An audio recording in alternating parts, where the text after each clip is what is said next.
Good afternoon and welcome, everybody. This would be the Jeff Cameron Show right here on 97.9 ESPN Radio. Thanks for tuning to it, and a fine Ballsmick Wednesday to you and yours. I'm Jeff, that's Tom. We're online, ESPNTallahassee.com. That's where you go to listen live via the streaming free always. Don't miss anything. Sometimes you miss things.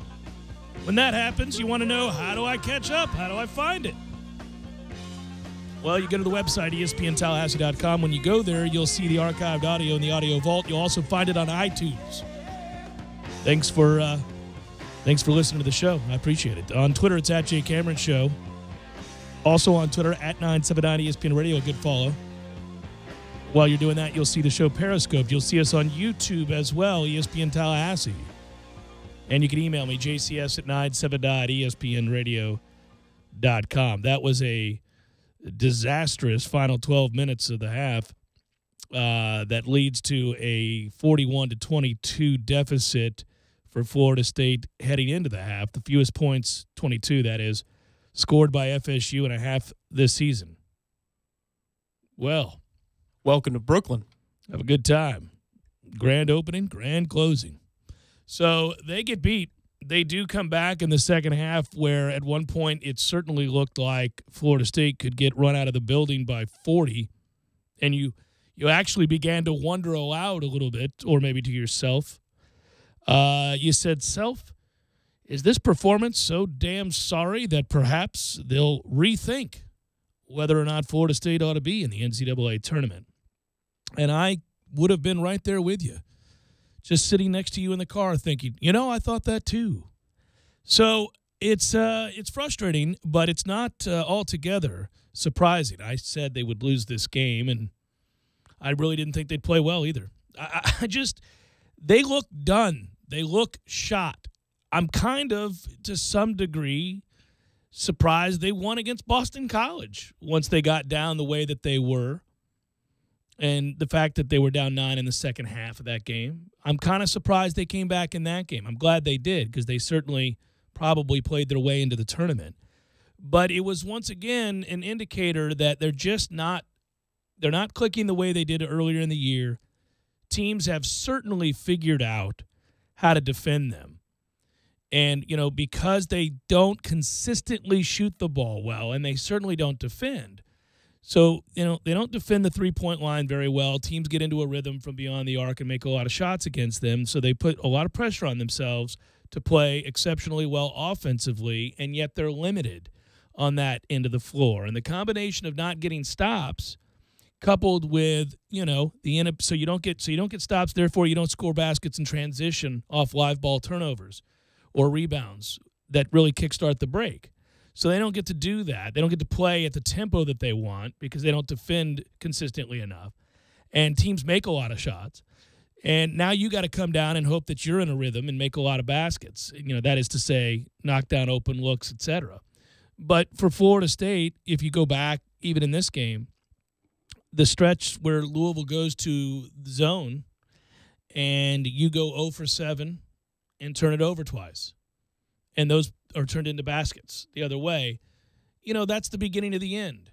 That's really, frankly, I think it was 28-18 at that point. It's the beginning of the end of the game, because it sparks Louisville's second mini run to conclude the half, and that's 41-22, and thanks for playing. I mean, I know the fight's there. You get down 25 points, and you start to show signs. But, that's fool's gold. That's one team knowing they have the game won, relaxing a little bit. That's just them trading points or being willing to trade points with you, and you get a few misses from them, and you make a few, and the next thing you know, it's a 10-point game. But the game, for all intents and purposes, was over. Now, I will say, once you cut it to 8, and you got a chance to maybe, with game pressure now, watch a team fall to pieces, because it happens a lot. I mean, we've seen teams come all the way back on us, and we've watched it throughout the league. They are still kids. And basketball is a game, certainly, of momentum and a game of runs. So you get on a run, and you see it in the NBA. Teams blow 20-point leads. If you put pressure on a team, if they begin to feel it's getting away from us, well, then you're in it to win it. You need to be in it to win it. You got a foul there at the end of this game, and make them win the game on the free throw line. Inexplicably, we choose not to, as if we're going to let them dribble it out, and then we rethink the policy. It's really, I don't know what they were doing at the end of the game. Looks like they were looking for a stop, which makes no sense. If they were looking for a stop, then they didn't play the situation correctly, and that would suggest that nobody over there, whether it be the head coach or his assistants, thought maybe we should foul here and not let 25 seconds run off the clock? Yeah, they were completely lost. They wanted to trap after, up the court, but then after you get across the timeline, it looked like they decided not to do anything. Like they all froze. That's not good. There's film review for players, and then there's review for coaches too. And decide what you want to do. Because if that's the case, then just let them dunk and be done with it and dribble it up the court. At that point, you've decided that you cannot come back, which I don't necessarily disagree with. I mean, it's 80-72 with 1 minute and 30 seconds to play. But you have cut it to that deficit now where if they go to the line and you stop the clock and they miss the free throws, which is entirely possible, and you hit a three, well, we got us a little game on moment here for a second. You probably don't come back, but I'd like not to assume that. And I'd certainly like to have a game plan. I'd like to kind of know, are we going to no-moss this thing, wave the white flag, and good luck to you? We'll see you in the NCAA tournament, or are we playing to win? I mean, I just – a little frustrating. I do, Florida State catches fire in the second half, but it's really best case scenario. The loss didn't end up being so ugly as to make them take a step back and go, well, what are we doing here assuming Florida State's a tournament team? I mean, literally, I do think there was value in the way that Florida State came back because I think for a while there, it did certainly, you began to get a feeling like, maybe they're playing their way out of the tournament. Lord knows this. Sean McDonough and Dan Dakich, in essence, was lobbying for Florida State to not make the tournament. And they were big proponents of Florida State not existing as an entity. Those two will get carried away watching basketball games when a team's not playing well. I've watched them do it to other teams too. Yeah, McDonough does this no matter who his broadcast partner is, yes. Yeah, it drives me nuts. It's call the game, man. Call the game. You've been around for a long time, and by and large, you do a good job. Teams play bad. Teams play poor. Teams get beat lopsidedly so. It's a game. Well, he corrected himself saying, well, the win in Florida was actually the most impressive win. I'm like, so you haven't watched college basketball, period. Well, he certainly hasn't watched Florida State's season. Right, exactly. But what I'm saying is if you're comparing the two resumes between Louisville and Florida State and you come to the conclusion that Louisville's is better, first of all, that's false. Second of all, you're going to say, well, the difference between these two teams is that win over Florida. That's that's the best win between either of these two teams on either of their schedules. Okay, so you're just not watching the sport. So that you roll the ball out, you memorize the rosters, and you call the game. But you haven't, in the flow of the season, seen anything, have you? Well, what I think happens in those situations with those two guys, because they're opinionated, and I like opinionated people. I don't like people to be wishy-washy on that. So I can put up with it a little bit. I don't need my play-by-play man to necessarily be opinionated. But that said, I think what happens when a game gets lopsided, they're looking for talking points. And the talking point right now is comparing resumes for NCAA tournament fields. And so it's one-sided as one-sided can get, and one team doesn't look very competitive. And so you begin to disparage the team that looks to be going through the motions, especially since so many people have assumed that Florida State is a lock. Some of that I can handle and even get. You've welcomed the conversation now that you're going to lose 2 out of 3 to a team whose resume they're comparing you with. And you're getting beat at the moment by 25 points. I kind of understand. But you're right, because he clearly had no idea that Florida State has 6-7 quadrant 1 wins, that they've had several moments that you can consider to be tournament building type resume wins. Resume building tournament type wins is what I should say. And so, yeah, that's frustrating, because what happened in that situation was clearly a producer got into his head and said, and got into his ear and said, well, yeah, my man, they have these 7 wins that are better than any of Louisville's wins. You're going to kind of need to talk about that. Sure. Well, and you're just going to fall back on the Florida one, which tells me that, it's been a long time since football season's been over. And he has called a couple of basketball games. Called a lot of them. That's what he does. But yes, since it's what you do, you may want to have control and grasp of the context. Now, if we had lost by 30 and you said, guys, today's performance does that, I mean, in any way impact? I kind of think that's what they were waiting to do, No and then problem. Florida State came back. Yeah, they came back, and then he still, at the end of the broadcast, said, well, I don't know how their resume is better. Well, then you're just not watching. You've outed yourself to the world that you're not paying attention. But the truth is, we're not really mad at McDonough. He comes and he goes and he calls different games. We're mad at the way we looked at the end of the first half, where it's a 27-5 run. That's where we're mad. Yeah, but I'm also not surprised, and I think that invites more conversation, right? I mean, I understand that that's frustrating. I like to see a team that looks prepared and looks like they're, giving effort. We talk about this a lot. It's one of the things that's been endearing about the team by and large. They've overcome deficiencies in their overall talent or makeup through hard work and hustle and determination. And I don't want to forget a season's worth of that because I just came off of watching a pitiful performance for at least for a half right before we came on the air. Then we're guilty of being Dan Dockich and Sean McDonough because here's the deal.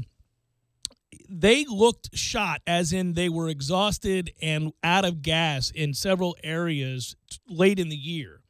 And that's why I was so down on the team. Well, I say down on the team. That's why I was less optimistic than some people.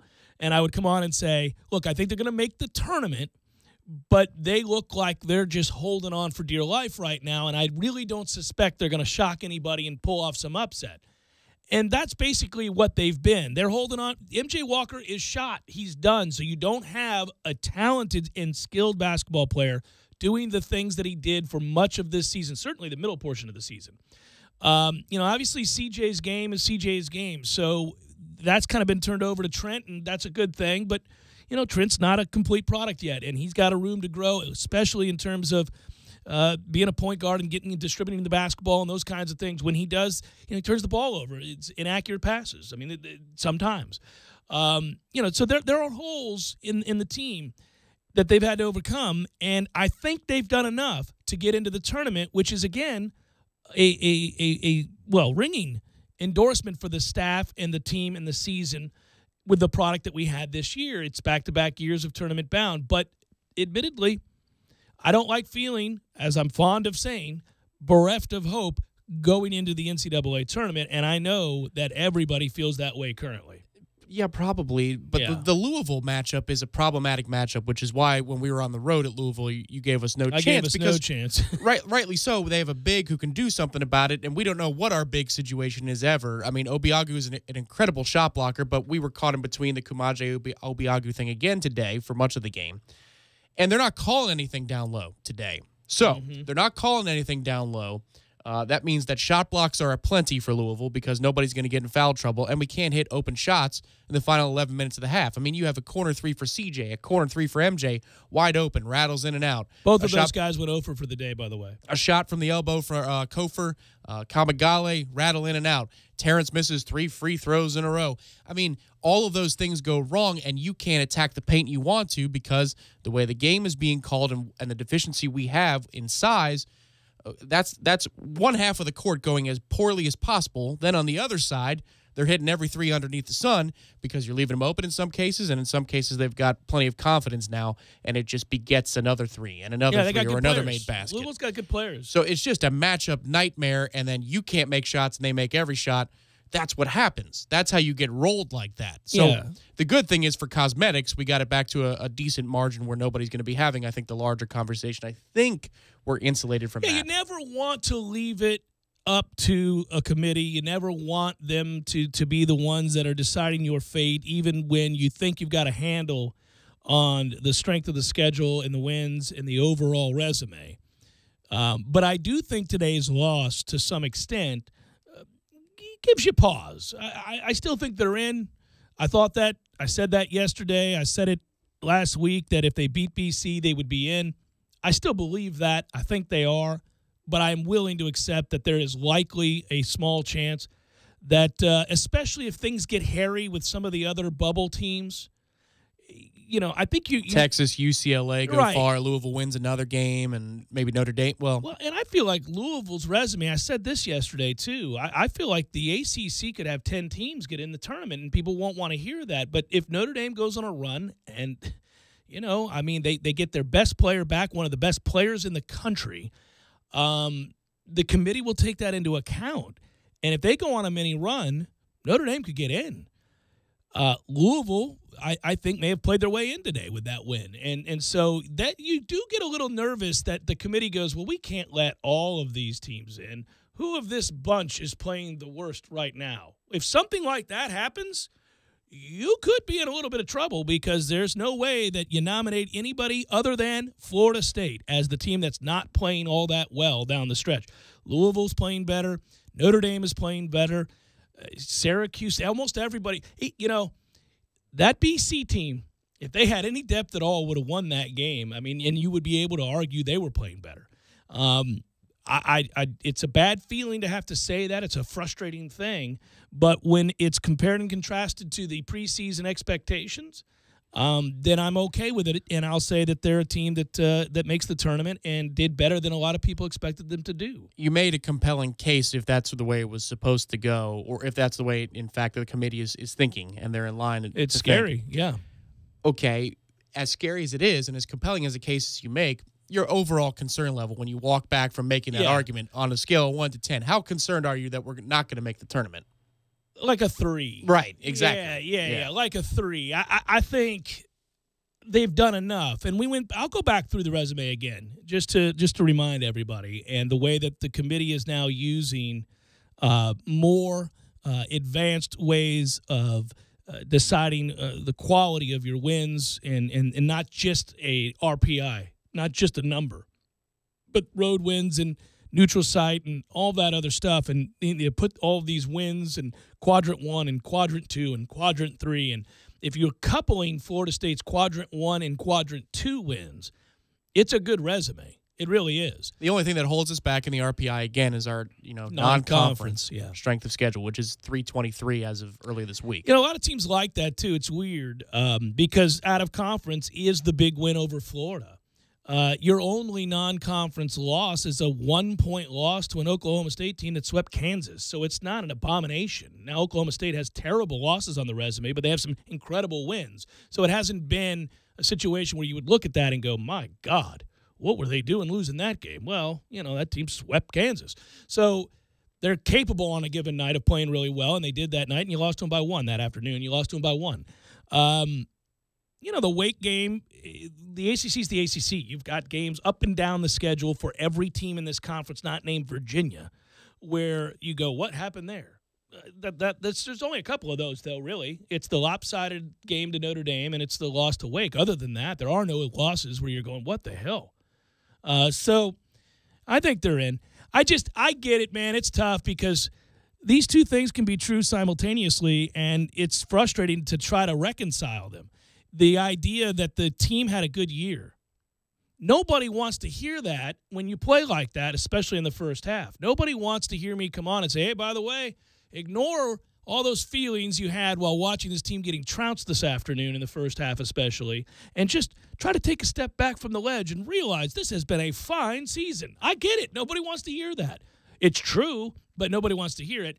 And at the same time, when you're all in, and those feelings of frustration overwhelm you, and you dog cuss the coaching staff and the players and maybe the effort and the result in the game or whatever it is, there's also a chance for you to say, well, I probably need to get a hold of myself here. The team is 9-9 in the ACC, 20-10, now 20-11. I got it. But given that 3 NBA players were lost from the roster, now it's 3, right? With X going. Yeah, with X. And X played well, by the way. Yeah. So you've got 3 guys playing in the league off your roster who all scored. I mean, that's the thing. It's not just that they were, some guy that was primarily defensive. No, Bacon carried you for stretches during the year. X carried you for games, won you games, period.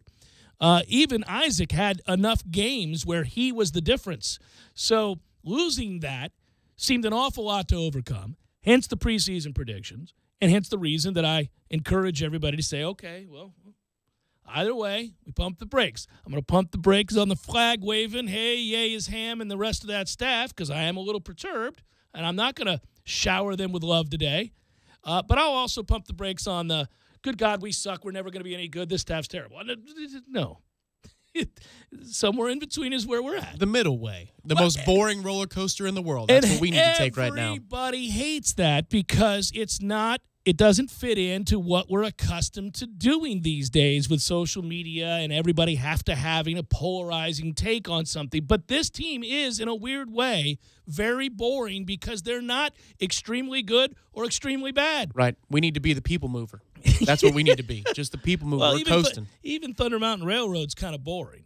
It's good for kids, but it's not really. It's not perilous. You're just sort of like, yeah. Yeah, but you get on the roller coaster. That's the fun part. But you got to wait an hour or 2 hours for it. Would you rather wait an hour or 2 hours for Thunder Mountain, or how about you get on the people mover in the next 5 minutes and you're just chilling on the people mover? Yeah, I get fidgety if it's too early in the day. You got to do the people mover late.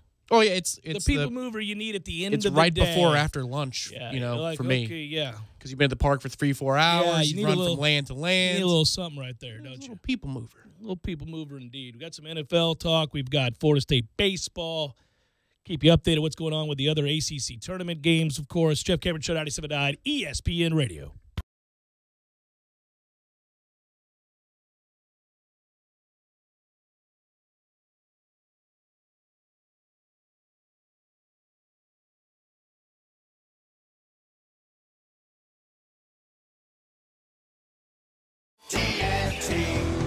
Why does Mahindra have 97% satisfaction? Ask our owners. This gives me the ability to do what I want to do when I want to do it. I decided on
time. Propane also heats your home faster and maintains the warmth longer than electric or fuel oil, allowing you to potentially reduce your energy bill. If you'd like to know more, contact AmeriGas Propane right here in Tallahassee at 877-1122.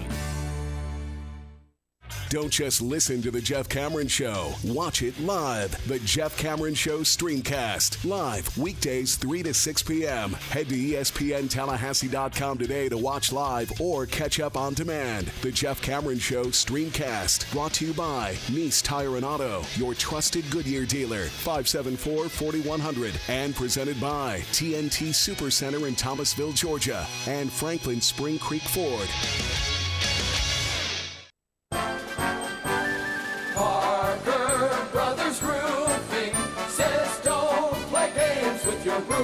Protect your home and your family. The Parker Brothers tell you the truth. We'll fix your roof, 'cause it's what we do. With quality, integrity, and pride. Parker Brothers Roofing, professional every time. Stay safe and dry inside. Hey, I'm Travis with Parker Brothers Roofing. Some roofers are like a bad boyfriend. They make lots of promises, but in reality, they're just cheap. They don't own up to their mistakes, and they leave you with a lot of regret. Parker Brothers Roofing stands behind every installation, and if a mistake is made, we own it and fix it. Our customers never have to worry about being left behind for the next job. At Parker Brothers, it's quality that builds our quantity. Call us at 656-8112. Parker Brothers Roofing, professional every time. Stay safe and dry inside. License number CCC 049350. Spring into savings with DeWalt and Cornerstone Tool and Fastener. Buy one DeWalt 20-volt Max XR lithium-ion brushless premium hammer drill and impact driver combo kit with a 5-amp-hour battery and receive $100 off instantly. But wait, you get one of the following DeWalt Bear tools for free: a 5-inch grinder, recip saw, circular saw, or an LED spotlight. Come check out all of the new DeWalt products at Cornerstone Tool and Fastener. While you're there, check out the most powerful cordless kit on the planet, FlexFold. Cornerstone Tool and Fastener, online at ctf.nu. O'Reilly. Right now at O'Reilly Auto Parts, pick up 5 quarts of Mobil 1 full synthetic motor oil for $28.95 and get a free O'Reilly Auto Parts 500 t-shirt by mail. Save on Mobil 1 full synthetic motor oil at your local O'Reilly Auto Parts. Better parts, better prices every day. Limits apply. See store for details. O'Reilly Auto Parts. This is the Jeff Cameron Show. Jeff Cameron Show on 97.9 ESPN Radio.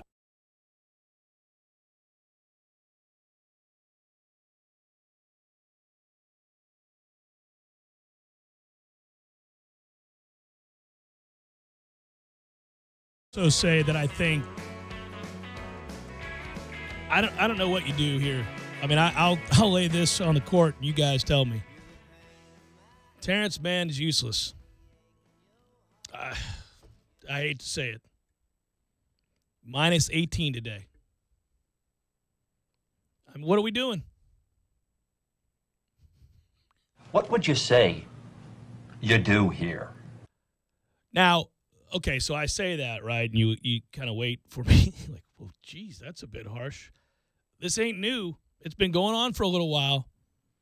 And I have to believe that he's playing hurt, like injured. But you know, you got one more game. What would you say you do here? So You got a week to rest. Unless you're playing in that first 4 now. You're in one of those 11-11 playing games or something along those lines. I still think we hold at a 10 or strong enough 11 that we don't have to be playing next Tuesday or Wednesday, right? Yeah, I think so. But, you know, Terrence hasn't played well in a month. I was going back and looking at box scores just to refresh my memory, but he hasn't played well in a month. What would you say you do here? He was on the bench as we made our run in this game. What would you say you do here? Cheer from the bench moving forward. But you can't do that. Yeah. I don't think. He had a decent second half against Pitt.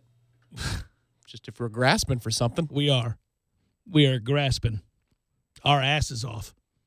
Reach. That's a tough decision, man, because here's the deal. He can be a good player. At times, he's been your best player, your most productive player, the stat stuffer. But he hasn't been that in a month. And so I have to believe that he is hurt. I mean, and it's not the kind of hurt that, you know, you play your way through it, get better, and return to your old self once you're able to, I don't know, slash or cut or do the, you know, get your feet under you, whatever it might be. Sometimes there are, you know, the long season, it happens, and you still need a guy's leadership out there. He can do some other things to help you if a certain aspect of his game is being taken away because of the injury, but he still helps you in other areas. You still play him, but he's not helping you in any area. He's not helping you at all. It is a toughie. You know, I was listening to the post-game broadcast on IMG just to hear Leonard's thoughts and his press conference. And what was interesting is he was asked a very simple question. First one he was asked out the gate. You're probably going to the tournament, so how do you regroup from an effort like this? And he said, well, we don't have a lot of veteran leadership, but we do have Terrence, and we do have, and he was reaching for a name. He was trying to think, and Kofor was the one that came up. I was surprised he didn't mention Angola, but he was thinking hard, and those are the only two names he came up with. He said, we'll have to lean on them hard. So if that's any indication, at least in his post-game thoughts, Leonard is not going to be abandoning, Terrence Mann's minutes and/or he kind of abandoned his minute. He only played 20 minutes today. He benched his ass. PJ's numbers go way up because he's hitting threes in the second half. You're getting real desperate in a game situation. But I think from now until wherever they go next Thursday or Friday, probably not Tuesday or Wednesday for the first 4 games. Yeah, you can't put Terrence in such a situation that he's neutered with the locker room and preparation and getting minutes. It depends on how you do it. I think you can. If he's hurt, you have your out. Now, if this is just something else going on that I don't know about, well, then you've got a very complicated set of circumstances that involve nuance that it's not as simple as saying this or that. But if he's hurt, where would the complicated set of circumstances have come from? I don't know. Out of left field? I don't know. But, he did get benched during a crucial stretch. Yeah. He was told to have a seat for a half in a big game at the time because of a transgression off the court. Now, when I say that, it sounds nefarious. I think he might have been, from what I understand, it was a curfew violation, which is hardly, the kind of thing that you associate with a bad kid. It's just a college kid. It's a kid, period. He was 5 minutes late for something. But Ham's a stickler for the rules, and it's something that I admire about him, by the way, because he sticks to it all the time, whether it's his best player or his worst player. The rules are the rules. And when that happens, you decide for yourself what's going to happen. You're suspended for the half, whatever it might be. You miss a class, you're in trouble. Even if I need you tonight in this big game, it's out of my hands. The rules are the rules. So anyhow, the point is that kind of raised an eyebrow for a lot of people because he's not that kind of kid. He's a good kid who gets his role and understands that he's looked to for what you're talking about, veteran leadership. And by the way, not just veteran leadership, but ability. He has real ability. But right now, you can question the leadership going back to that instance. And then the ability isn't there right now. And again, I suspect that has to do with an injury. But I don't know. I mean, they're not going to tell you that. Ham keeps things close to the vest. I've been able to find out a few things just fishing around. But people were more apt around the program to tell you early on when he started having some bad games about a month ago, they knew he was hurt. But you and I didn't see him walking around with a boot, so we didn't. Right. Okay, it's not like the football program was. Yeah.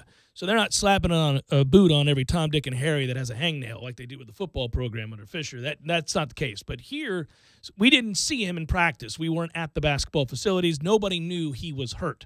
But, of course, teammates, coaches, and those closest to the program did. So when he had some bad games during that stretch, and we criticized him on the air, saying, boy, Terrence Mann had a nothing game today. He was minus 22. Notre Dame was a big one. We're just looking going, that's not the guy I know and love. That's not the player I'm accustomed to seeing. What's going on there? I mean, it caused us to raise an eyebrow. It wasn't just a slump. He was just playing poorly. Well, it was a pairing of he and Angola together, yes. So when that happened, I had a couple of people around the program reach out to me and say, well, go easy, Jeff. He's he's not a Jake. He's going to try hard. So it's not like he's not putting in the effort. He's here every day. He's getting treatment, but he's hurt, and he just can't do certain things right now. Most people don't know that. Don't tell anybody I told you. I'm like, you're doing the kid a disservice. I need to tell people that he's hurt because, you don't see it. We don't know it, but he's playing terribly. We need to have a reason for this. So I went ahead and said it. He's hurt, and then it became kind of common knowledge, and they just opened up and said he's hurt. But this, those people are no longer calling and saying he's still hurt. They're not calling to defend him. They're not saying, hey, man, go easy. He's got a torn meniscus he's playing through. No, they're not saying that. They're saying, I don't know what to tell you. Well, so this is a problem. So it could be a classic case. I think you were talking about it with Ira this week of something physical perhaps going mental. I don't want to believe it's that he has completely collapsed as a leader and a fixture of... Well, I don't know how that would happen, right? You don't go from being a certain kind of guy right. that everybody brags about for being that kind of guy. Correct. And then suddenly, it's like your entire upbringing didn't happen. That, you know, this person you revealed yourself to be that I've known for however long, now all of a sudden it's not there and you've dismissed everything that make up your core values? No, I agree with you. No, I doubt very seriously that's happened. But something has happened to where he is useless to us right now. And look, we're talking about the NCAA tournament. I am passionate about the NCAA tournament. I don't want to just assume we're going to go in there and get our ass beat. Probably with the way we're playing right now. But, you know, it's a wide-open tournament with a bunch of average teams, or at least we can say that again, you have a level of parity. Everybody says that every year, but it's not always true. Some years you go into the tournament, you're like, look, these three teams can win it. Everybody else is screwed. But you're not saying that this year. There's like 14 20 teams that could win the whole thing. It's crazy. Yeah, well, I think certainly there's and we're not one of them. No. But we're a team that could make a little noise with all of this parity. But there's probably upwards of 35, 40 teams that could make the Sweet 16. As something falls in my office. 35, 40 teams that can make the Sweet 16 without breaking a sweat. I mean, you're going to see some weird stuff in weekend 2. I think so. It's not going to make its way to the Final Four or anything like that. I think some weird team will be in the Final Four. I do. I think some weird-ass team will be in the Final Four. Like a 6 or a 7 seed or something like that. We're going to be like, look at that. Yeah. I think some strange team is going to make the Final Four. It's a year ripe for it, right? I mean, this is when you watch a lot of college basketball right now, you see some teams that you know are downright better than Florida State or better than certain other top 25 teams, but not appreciably so. Not where you're going, well, I don't know what would have to happen for us to compete against that team. I'm not seeing that, right? So, hey, man, I'd like to put our best foot forward. And if that means that you got to tell Terrence Mann you're not part of the best foot being put forward right now, you're going to come off the bench and you're going to play. Well, rotation is different than leadership, too. I mean, you know, at this point, being what he has been to the program, and if he's in a slump and he's coming off of the bench, that's fine. You know what I mean? Like, but you can't remove him from the entire equation. What I'm trying to get at is, you know, if we can find out somehow, some way that this is just something, and it's the easiest and simplest explanation. It's something that was physical that's gone mental, rather than you have a player check out for some bizarre reason. Yeah, I would like to believe that he hasn't checked out. It's hard to imagine a scenario by which he would do that. You do, I think, when you're not able to perform at the level you're accustomed to performing at, I think the next logical step that takes place is mounting frustration, and then you try to do too much to overcome for the fact that you can't do certain other things, and then that affects you emotionally, mentally. And you miss 3 free throws, right, 2 times in the span of a couple of weeks. Yeah, so these kinds of things, yes, I believe they can pile on one another, but it is, that's why I began the segment, with the statement, Terrence Mann's useless right now. Not as a human being. Right. Nobody needs to get all bristly. But he's useless to this team right now. It's when I watch him play, I just get angrier and angrier. It's just. All right. There it is. It's Jeff Cameron Show, 97.9 ESPN Radio.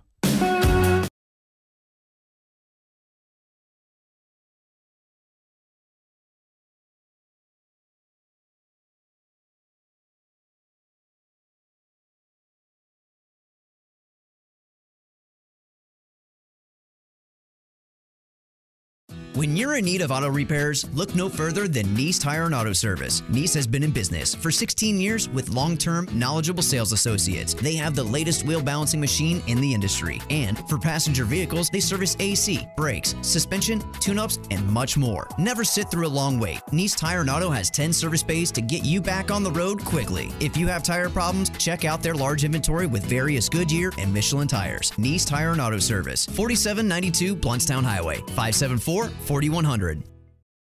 TNT Supercenter is your one-stop shop for the largest inventory of golf carts and accessories, stocking over 150 new and pre-owned carts with prices starting under $2,000. Whether you're looking for a standard or custom golf cart, TNT has the perfect cart for you. TNT carries and services leading brands and a full line of premium Mad Jacks accessories. Stop by or call to find out about our zero-down, low-interest rate financing, free delivery, and rental programs. Visit TNTSupercenter.com. TNT. I'm talking tough, like a state of mind. Tough like a soldier on the front line. Tough when it gets rough, like my Ford truck. Always enough. I'm talking tough. Franklin Spring Creek Ford, the place to find your next truck in southern Georgia. I'm talking tough. Hey y'all, we're Chris and Preston from Low Cash. Head to Franklin Spring Creek Ford and see them about all of your vehicle needs. Sorry, boys, I did not have time to pack. We got this. It's right here, guys. We got this. I thought I could handle it. We got this. Moving doesn't have to be a hassle. Call us first at 2 Men on a Truck. No matter the move, home or business, we'll make it a smooth one. I forgot something. We got this.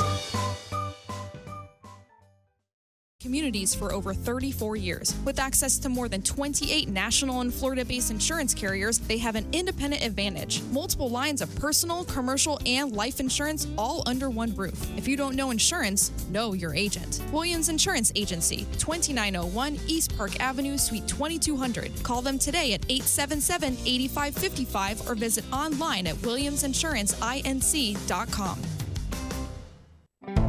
High efficiency, high performance. The next generation of appliances at the Home Depot is everything except high priced. Right now, save up to 25% on top brands like LG, Maytag, Electrolux, Frigidaire, Whirlpool, and KitchenAid. Appliances loaded with features that make them smarter, easier to use, and now, easier to afford. Upgrade today and save up to 25% only at the Home Depot. More saving, more doing. U.S. only while supplies last. See store for details. Valid through March 7th. Hi, honey. How was your day? It was fine. Pretty uneventful. How about you? Well, I called the auditors this afternoon and made an appointment for one to come out to the house. Wait, what? Have you lost your mind? Auditors? Why would you call them? Now we have to find our tax returns, paycheck stubs, and financial records, not to mention all those forms. Good grief. Relax, honey. It's not that kind of auditor. It's not? No. I called the City of Tallahassee Utilities and scheduled a free energy audit. Energy audit? Right. It's when an energy auditor from our own utilities comes out to the house, examines the structure, and checks our energy and water systems, and then recommends changes we might make to save energy, water, and money. And you said it's free? Absolutely. It's free from the City of Tallahassee Utilities, our own utilities. Sounds good to me. Let's save some money. If you're a City of Tallahassee residential, electric, and natural gas customer, you can schedule a free energy audit. Call 891-4YOU. That's 891-4968. And schedule your free energy audit at a time most convenient for you. A message from the City of Tallahassee Utilities, your own utilities.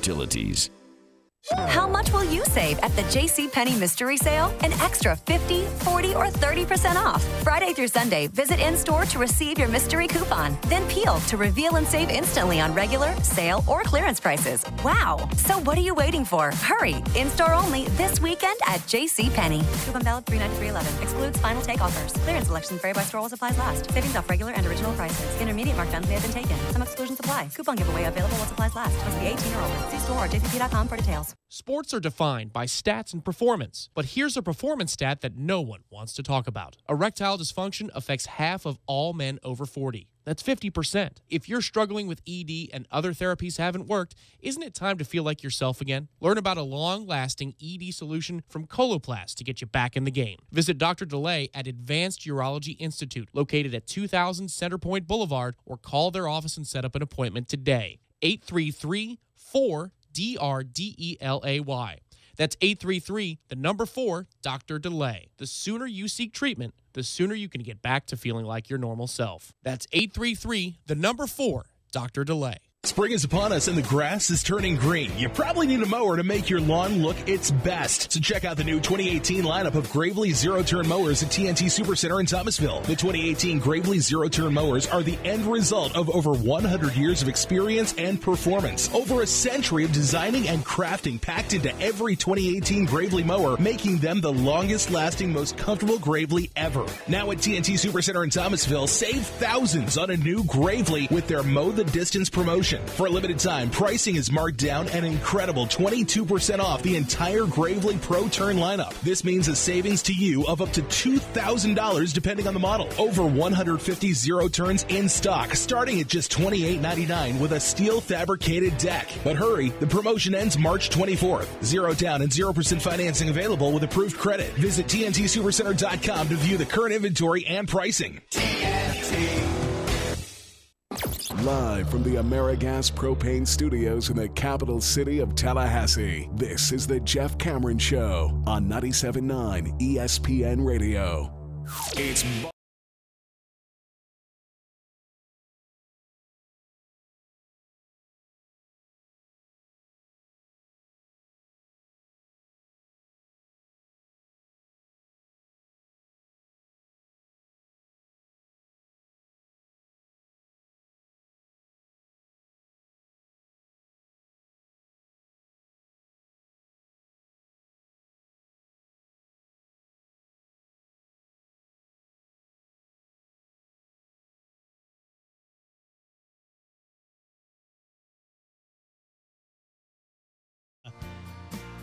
at Jay Cameron Show. Going to need a longer happy hour to drive out of the depression after this show.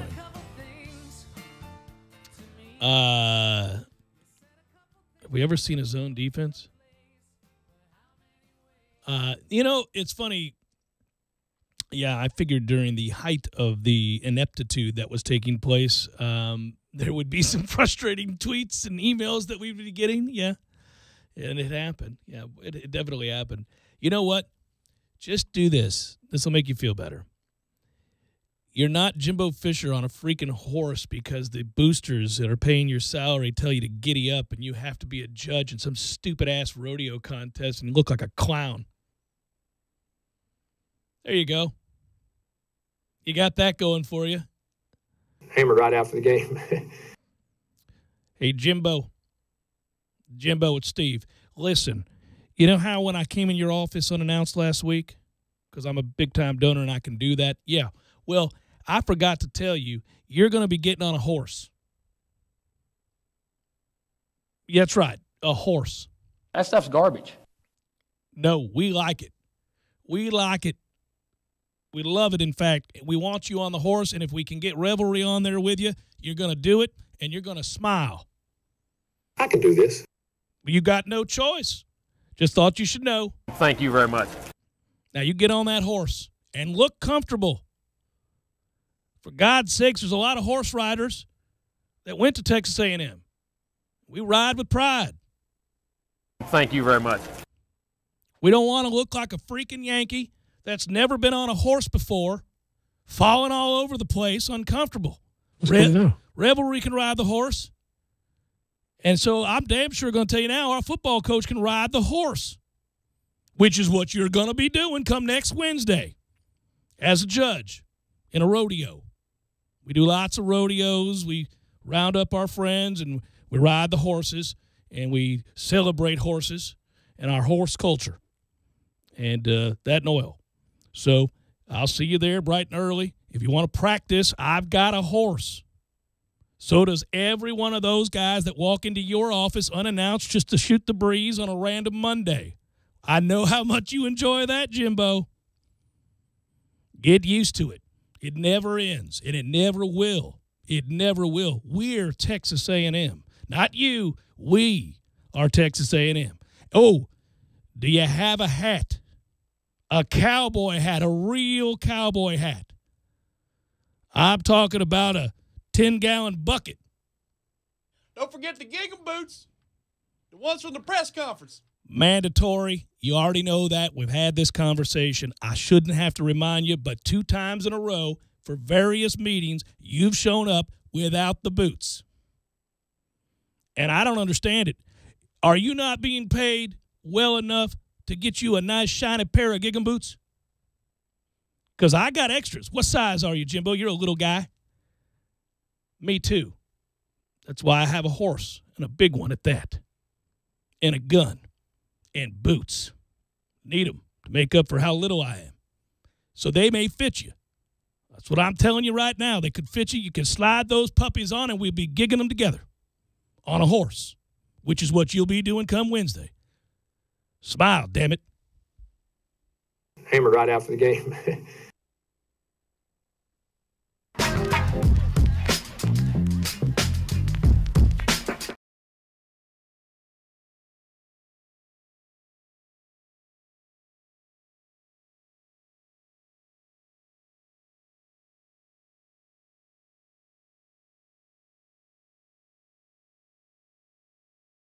I'm talking tough, like a state of mind. Tough, like a soldier on the front line. Tough when it gets rough, like my Ford truck, always enough. I'm talking tough. Franklin Spring Creek Ford, the place to find your next truck in southern Georgia. I'm talking tough. Hey y'all, we're Chris and Preston from Low Cash. Head to Franklin Spring Creek Ford and see them about all of your vehicle needs. When you're in need of auto repairs, look no further than Nice Tire and Auto Service. Nice has been in business for 16 years with long-term, knowledgeable sales associates. They have the latest wheel balancing machine in the industry. And for passenger vehicles, they service AC, brakes, suspension, tune-ups, and much more. Never sit through a long wait. Nice Tire and Auto has 10 service bays to get you back on the road quickly. If you have tire problems, check out their large inventory with various Goodyear and Michelin tires. Nice Tire and Auto Service, 4792 Bluntstown Highway, 574-4100. Sorry, boys, I did not have time to pack. We got this. It's right here, guys. We got this. I thought I could handle it. We got this. Moving doesn't have to be a hassle. Call us first at 2 Men and a Truck. No matter the move, home or business, we'll make it a smooth one. I forgot something. We got this.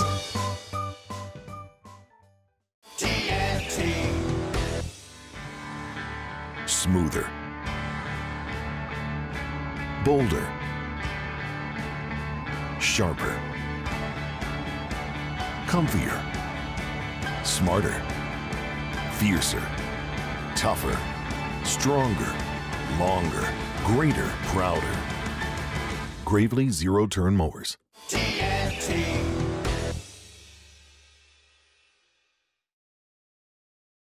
At SeaQuartersMarina.com.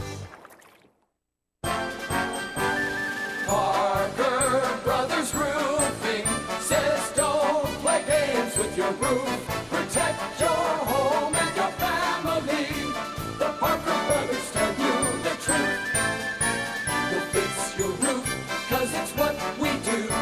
With quality, integrity, and pride. Parker Brothers Roofing, professional every time. Stay safe and dry inside.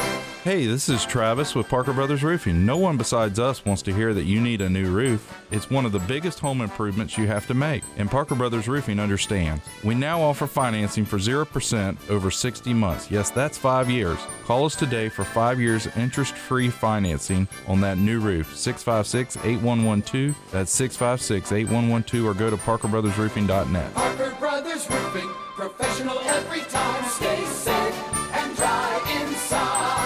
License number CCC 049350. Did you know that one major advantage of propane cooking is that it offers more precise temperature control than electric? That means perfectly cooked meals every time. Propane also heats your home faster and maintains the warmth longer than electric or fuel oil, allowing you to potentially reduce your energy bill. If you'd like to know more, contact AmeriGas Propane right here in Tallahassee at 877-1122. This Day in Sports, brought to you by Superlube, 19 Tallahassee area locations. Quick, convenient, no appointment necessary. Get your history lesson weekdays at 5:30 during the Jeff Cameron Show, right here on 97.9 ESPN Radio. Games for Less, the only locally owned and operated gaming store in town, has Tallahassee's largest selection of new and used video games and game systems. The future of video gaming is at Games for Less, where they have both the PS4 and Xbox One. It's time to trade in your old systems and elevate your gaming experience now. Games for Less is also your headquarters for the best in retro gaming. Atari 2600, original Nintendo, Super NES, or Sega Genesis, you name it. They got it at Games for Less. Games for Less, the Super Walmart Shopping Center on Appalachia Parkway. Give them a call today at 850-219-3535. That's Games for Less. Out of the dusty Oklahoma plains, he rides, tall and lean, the country king, Blake Shelton. But now, galloping out of the arid Texas plains, a wily young upstart, Kelly Clarkson. Has Blake Shelton finally met his match? Can Kelly take down the country king? I am a country girl. I'm gonna win! Find out on America's favorite, The Voice, next Monday on NBC. If you're a small business, first impressions can make all the difference. With Grasshopper, you get all the features of a professional business phone system on your mobile phone. Choose a business phone number, make calls and send texts, making it easy for you and your customers to stay connected. Even get voicemails transcribed. Set up your account in minutes with no long-term contracts and 24/7 customer support. Make your small business big. Now get $20 off your plan when you visit grasshopper.com/radio. That's grasshopper.com/radio. This is the Dan Le Batard Show on ESPN Radio. Bomani Jones with us now. Stu Gods. Yes. Who are your two favorite bands in the world? Grateful Dead and Pearl Jam. White guys. White. All right. Who's a better singer, Eddie Vedder or Prince? Prince. Eddie Who's Vedder. better at playing rhythms, Stone or Prince? Prince. Yeah. Who's better at playing lead guitar, McCready or Prince? Prince. Who's better at bass, Amen or Prince? Prince. Who's better at drugs, whoever that dude is doing that bad John Bonham impression for Pearl Jam or Prince? Yeah. Prince. Yep. Who's better at playing guitar, Jerry Garcia or Prince? Jerry Garcia. Prince. Jerry Garcia. Prince is a better guitar player than Jerry Garcia. Hate to break it to you, homie. It's just what it is. The Dan Le Batard Show, weekdays at 10 a.m. on 97.9 ESPN Radio. Driving every day from the AmeriGas studios in the capital city of Tallahassee. This is 97.9 ESPN Radio, WTSM, Woodville, Thomasville, Tallahassee. ESPN Radio Sports Center. I'm Christine Lisi, developing story. The Steelers restructured receiver Antonio Brown's contract, converting most of his $7 million base salary for this year into a signing bonus, giving the team $9.7 million in cap relief. NBA Spurs star forward Kawhi Leonard addressed the media for the first time in nearly 2 months, said he hopes to return soon from a right quads injury that's caused him to miss most of this season. No set date, though. Leonard also said he's open to finishing his career in San Antonio. Right now, however, all he's concerned with is getting back and helping his team in its playoff push, notes ESPN's Michael C. Wright. At this point, the Spurs, they're at a point where you don't even know if they'll make the playoffs. So Kawhi would like to get back and help those guys accomplish that goal. So that's the focus right now. And then over the summer, he can talk about this $219 million Supermax deal that the Spurs are likely going to throw in his face. San Antonio currently tied for 5th in the West. Only 4.5 games separate 3rd from 10th in the conference. The NCAA had more than $1 billion in revenue last year, with the majority coming from the NCAA tournament. You know, when something's so obvious they call it a no-brainer? Well, here's the big one. Barbasol is finally making razors. Introducing the Barbasol Ultra 6 Plus. It's got 6 ultra-thin blades for a close, comfortable shave. You can go to Barbasol.com right now and save some money. That's a no-brainer, too. Live from the AmeriGas Propane Studios in the capital city of Tallahassee, this is the Jeff Cameron Show on 97.9 ESPN Radio. It's Balls Mick Wednesday. Balls you fire. Brought to you by TNT Supercenter, 14585 U.S. Highway 19, Thomasville, Georgia. Your one-stop shop for all your outdoor entertainment.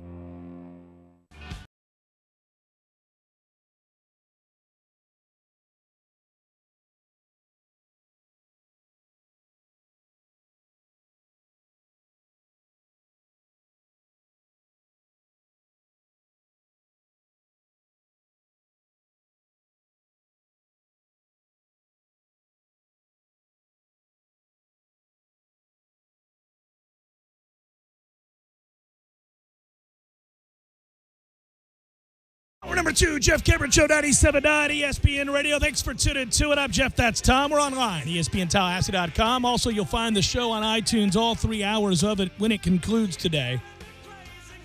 Thanks for going and finding the program, listening to it via podcast or live, however it is you listen to it. Email the show if you want, jcs at 979ESPNradio.com. A lot of you have. On Twitter, it's at J Cameron Show. It's also at 979 ESPN Radio for the Periscope of this show. And on YouTube, ESPN Tallahassee. Thanks for watching on YouTube. Florida State falls to Louisville today, 82-74 in a kind of a weird game, one that was really disappointing for a half in, 6-7 minutes of the second half, where you're going, well, we're going to lose by 50 today? You can play your way out of the tournament, boys. I don't think they did. 82-74, fine. The score is a weird one because in some ways it's indicative of how hot Florida State got in the second half of the second half. In other ways, it doesn't tell the whole story of just how far down they were and how bad they looked for a good portion of this game, too, because that's the other half of the discussion, which is the bigger half, the way we started, the way that Florida State buried themselves in the first half and then, thankfully fought back, did not mail in the rest of the game because that could have been cause for the committee to take a step back and wonder, is this a team playing in a way that deserves to be in the NCAA tournament if I'm weighing their resume and maybe 3 or 4 other bubble teams that are playing infinitely better down the stretch? Yeah, there was a timeout with about 13 and a half minutes to go in the second half, so I decided to do a quick count. Could be off, but I went on the play-by-play, and it looked like 3 empty possessions in the first 12 for Louisville in the second half, so they fortify that run they went on, and they come up without points just 3 out of 12 times. It's 9 possessions they score on in their first 12. It could have gotten to 40. I mean, really. Yeah, if we didn't care at all. Now, you might question some effort in certain moments, but we did not want to get absolutely boat raced, and we fought back to at least get the game somewhat interesting in the final. I wondered if it would kick in. I mean, I did think to myself at some point you may want to mention to these guys during a timeout that it's not a good look. It's not a good look to roll out here in the ACC tournament and lose by 50. You may want to play your way back onto the bubble and give them a reason to go ahead and confirm that we already think that you're in. You've done enough. And I think they have done enough. Yeah, it's hard, man. I said it last hour. I'll say it again here. A synopsis of this is that, look, they're not playing real well. I understand everybody's frustrations. I don't think they're going to do much in the tournament. At the same time, it's a successful season, and those two things can be simultaneously true. And it's frustrating, though, because when you're watching a game and the way that it's played, as I am wont to do on occasion, losses happen for a reason. They elicit emotion. And it's one thing in your mind to tell yourself, I think they're probably going to lose this game, which is what I thought going in. But then to watch it and see it play out in that way, again, it causes you to react.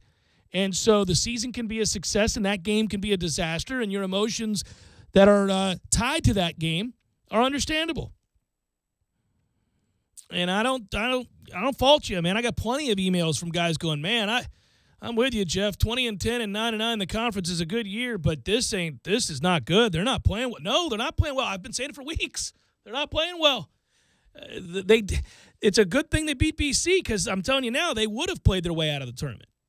They lose that game, they would have played their way out of the tournament. Yeah, we're playing at the TLC next week, hosting an NIT game. That's where we would be if we had lost on Saturday. Yeah. So, and to watch BC play, okay, to see that team play as hard as they do, and by the way, they're up 10 on NC State right now in the second half with 7:50 to play.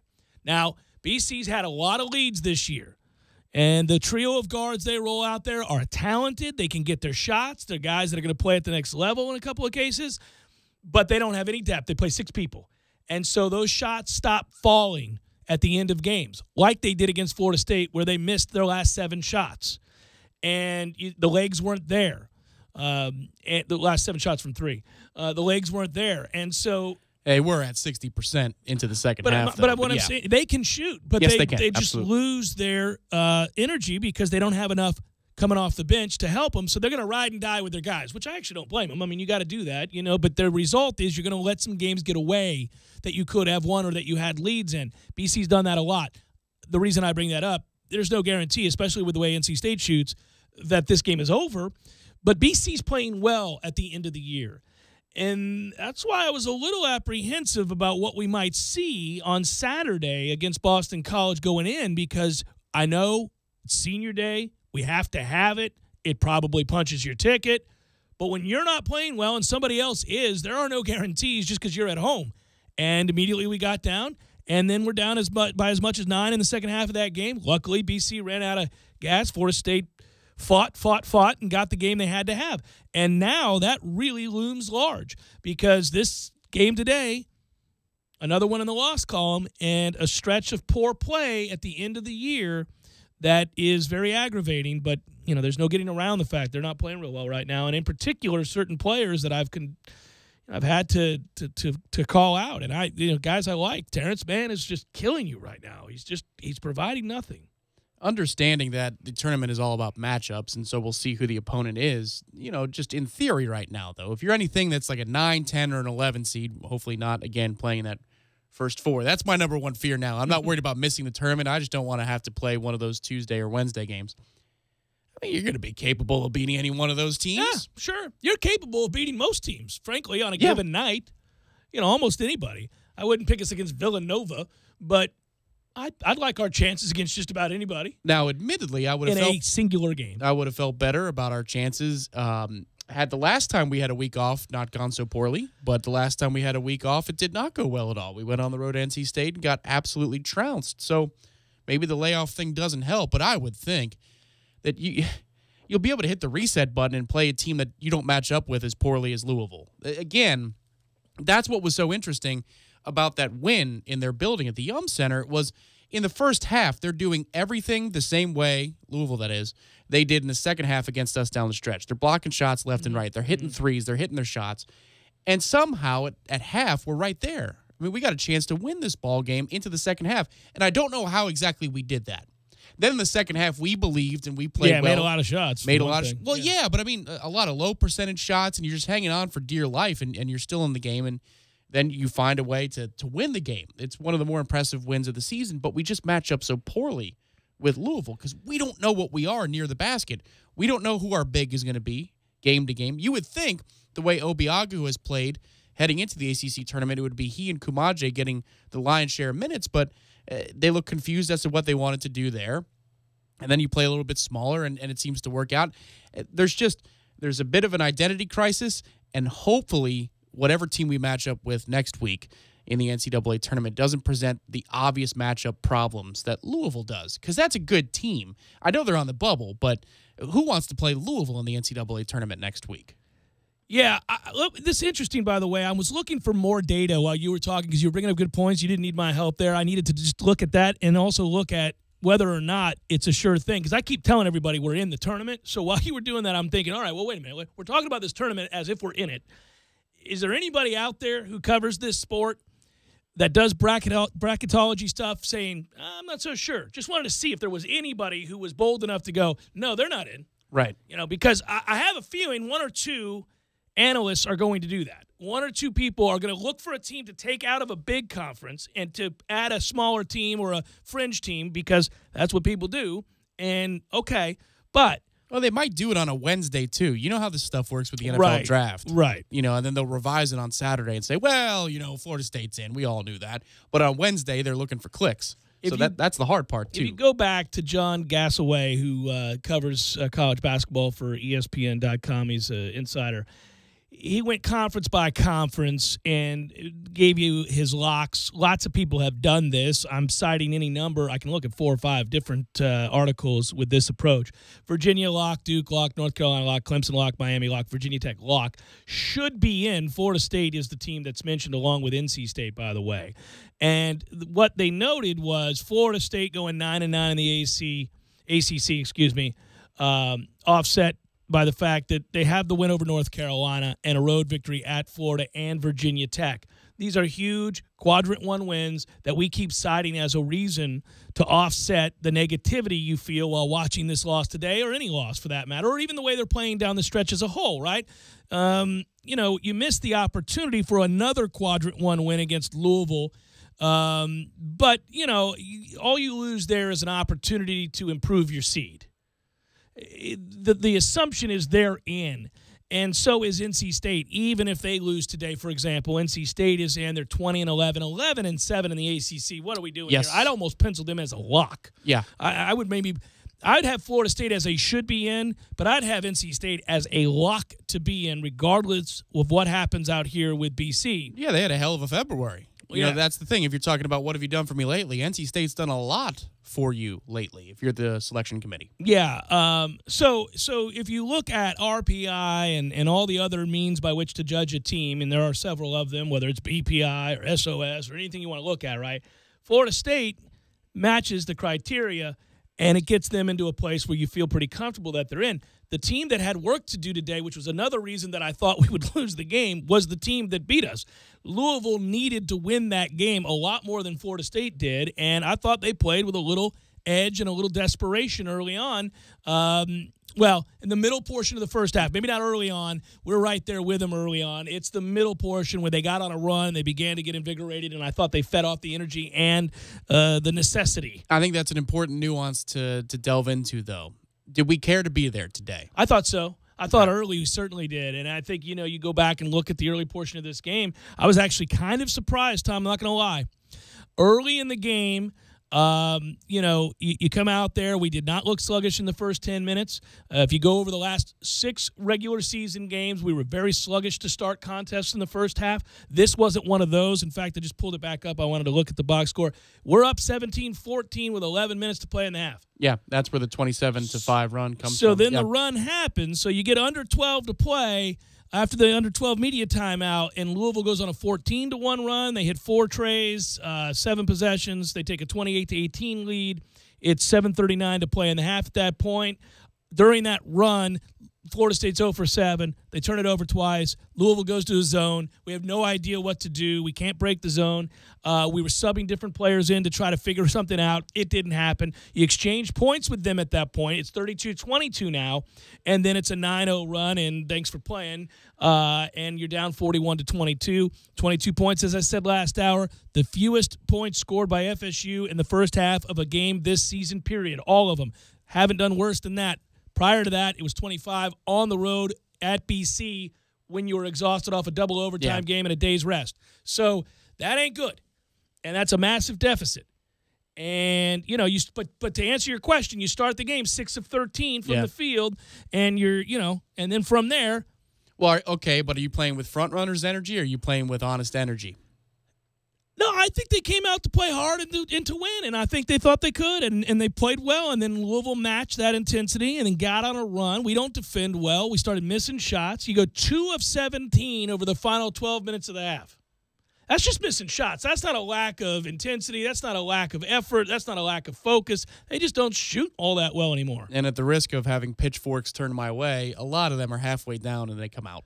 I mean, we generated some open looks in that stretch of time. I'm not going to excuse. Well, the other problem, Tom, and I haven't mentioned this today, is in that stretch, we also went a pitiful 4 of 10 from the free throw line. Yes. So, you really aren't. At that point, you couldn't hit the broadside of a barn. Mm-hmm. So even when nobody's defending you. Yeah, it was that. But we generate some open looks that we don't make. And again, I'm not going to try to excuse the regularity with which opponents are wide open shooting from the perimeter. There's nothing you could do about that. But that's not been our MO this year. Our MO has been, we'll trade baskets with you, and then if you miss some or turn the ball over, well, here comes an 8-2 run. And what the hell just hit you in the face? We did. But, we have to be able to make shots ourselves, too. And the snowball was, boom. It went from... Yeah, it happened in a hurry. Yeah, dime-sized to Kumaje-sized. Yeah, that was immediately sort of that got out of hand in a hurry type thing. You're like, whoa, what happened here? 17-14, I feel pretty good. We're in the flow of this thing, and now we're down 10. Well, that elevated quickly. I felt the same way. By the way, again, we'll see who they draw in the tournament. I'm assuming that all anybody cares about is did you make the tournament? And if the answer is yes, at 20-11, 9-9 in the ACC with an RPI of 43, those are just basic numbers. I think the answer is yes, they're in. It's a successful year. I also think that it's likely we're going to finish the year 20-12 and call it a day. I will have higher expectations for next season. This year's expectation was solely make the tournament. Admittedly, that feels like a low expectation. I also think it's not, though. It's a legitimate thing for Florida State to aspire to on a regular basis. And once you get back to that place where you're a team of consequence every year, or 4 out of 5 years, 3 out of 5 years, whatever it is, then you can start elevating expectations and raising the bar some and say, okay, it's not enough to make the tournament anymore. We got to go on a little bit of a run at some point. But a lot of that is happenstance. A lot of that is matchup. Well, I think it's important, too, because now we're getting to that point where we're going to flip the switch to baseball the next couple of weeks. We're not making it to the second weekend or the third weekend of the tournament. So, no. It was a couple of years ago, maybe actually closer to 3 or 4 years ago now. Remember we played in the celebrity golf tournament with Coach Gates? I do remember that. And we were talking about infrastructure of the program. And at the time, we were making improvements to the TLC-CC. I don't know that the university had owned it yet, but he felt like it was a half measure. Yeah, I called it putting lipstick on a pig. Right. And he didn't disagree in the moment. But since then, if you think about all the efforts that have been made into the basketball program, is it, getting the money that North Carolina is? No, it never will. But you have somebody like Carl Hicks come on board, and you have money flowing towards that building to help locker rooms and make it a more attractive place for recruits so it's not to an come take a look at. abomination, right. And you see the results in the last 3 to 4 recruiting classes. You do. Now we're top 20. Typically, we're in the top 20 recruiting classes according to industry composite rankings.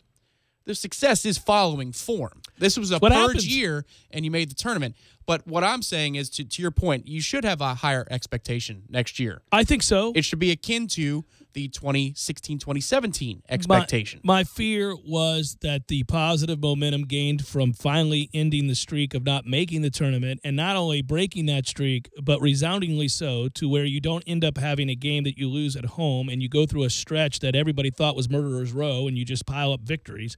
And you win 26 games, which by anybody's definition is a rousing success and a historic year. I didn't want that to go for naught. I didn't want that to be a one-and-done thing. I mean, I wanted this to be something that was the start of a run. And it couldn't be if you didn't go this year. But the problem is the casual fan would trade 5 of those wins out of the 26 for a Sweet 16 berth, as crazy as that is. Yeah, but again, I do this all the time when you're talking about a truncated tournament, man. It's so much easier if you have a national championship in the coffers to better appreciate the randomness of that tournament, because you can fall back on the fact that you've won the damn thing. We never have. We haven't come close in a long, long, long time. You got to go back to the 70s to say to get to the finals and lose to UCLA and play that game and play well. But, we've had some Sweet 16s. We had an Elite 8, but we haven't really been a basketball program of note by anybody's definition, period. And so at what point can you say that it's legitimate to believe you should be getting more out of? Yeah, it's not just good enough to get to the tournament. Right. So when is that? I say it's when you've begun to recruit consistently. Right. In the top 25, to where you are able to take the floor with players capable of winning more than just a tournament game or getting to the NCAA tournament as your goal. When you have those kinds of players stick around and you have back-to-back years, and then you begin to compile recruiting classes where you legitimately look out there and say, we're not at a distinct disadvantage against this blue-chip crew. We've got our own set of players that are going to be playing. Well, when you can do that, then you can have those expectations. I just find it interesting because that was so long ago, especially in terms of the growth of the program behind the scenes. And you think about that point to now, where he's an assistant coach here at Florida State, and he's saying, I don't know. I don't know that we care. I don't know that we care about investing. And I'm not trying to put words in his mouth, but we have shown improvements in what we've done to the building, to the locker rooms, the facilities, the plans moving forward for the basketball program, salaries, all those things. They are expanding, and expectations should change. But results are changing too since that point.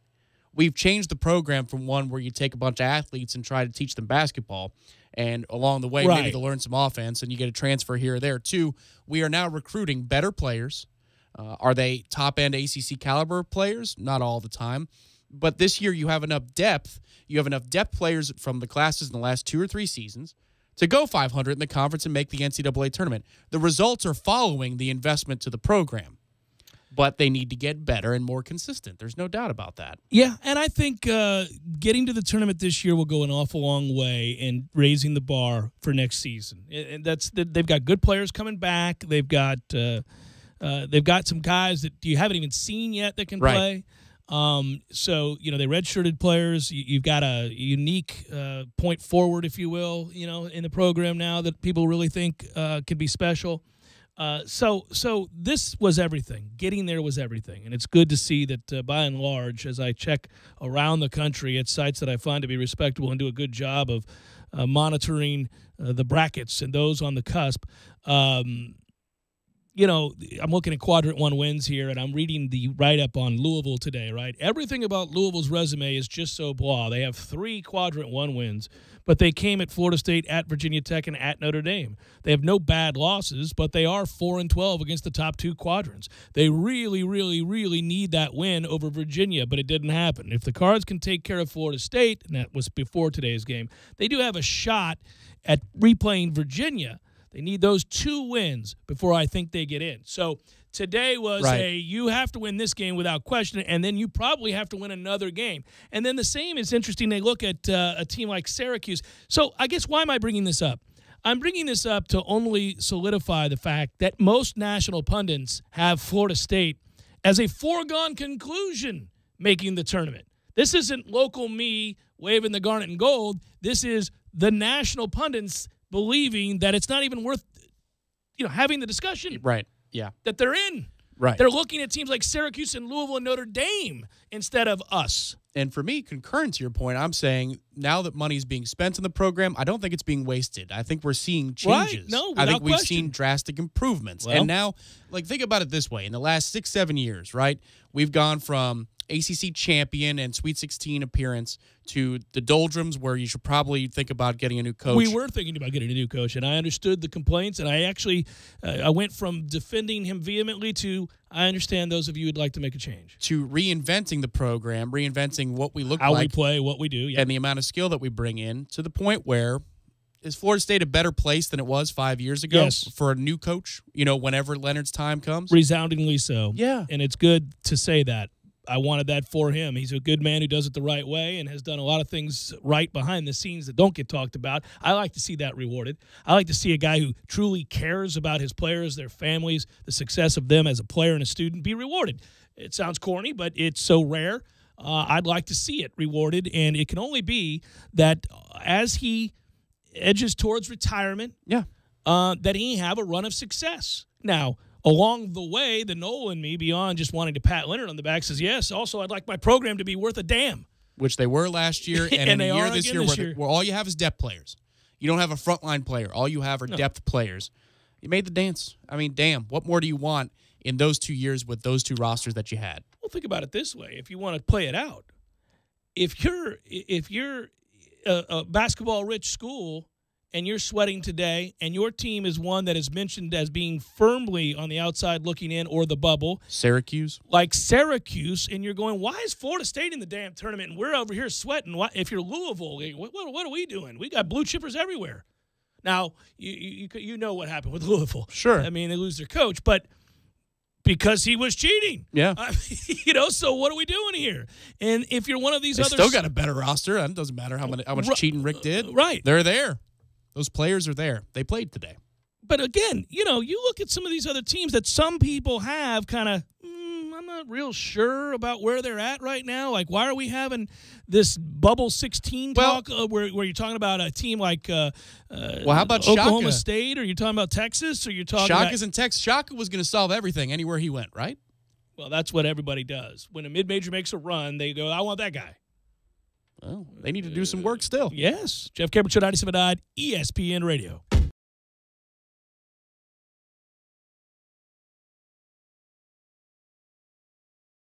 I'm talking tough, like a state of mind. Tough, like a soldier on the front line.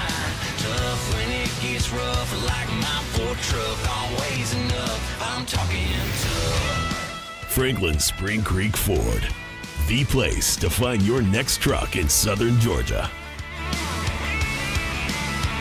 I'm talking tough. Hey y'all, we're Chris and Preston from Low Cash. Head to Franklin Spring Creek Ford and see them about all of your vehicle needs. When you're in need of auto repairs, look no further than Nice Tire and Auto Service. Nice has been in business for 16 years with long-term, knowledgeable sales associates. They have the latest wheel balancing machine in the industry. And for passenger vehicles, they service AC, brakes, suspension, tune-ups, and much more. Never sit through a long wait. Nice Tire and Auto has 10 service bays to get you back on the road quickly. If you have tire problems, check out their large inventory with various Goodyear and Michelin tires. Nice Tire and Auto Service, 4792 Bluntstown Highway, 574-4100. Sorry, boys, I did not have time to pack. We got this. It's right here, guys. We got this. I thought I could handle it. We got this. Moving doesn't have to be a hassle. Call us first at 2 Men and a Truck. No matter the move, home or business, we'll make it a smooth one. I forgot something. We got this.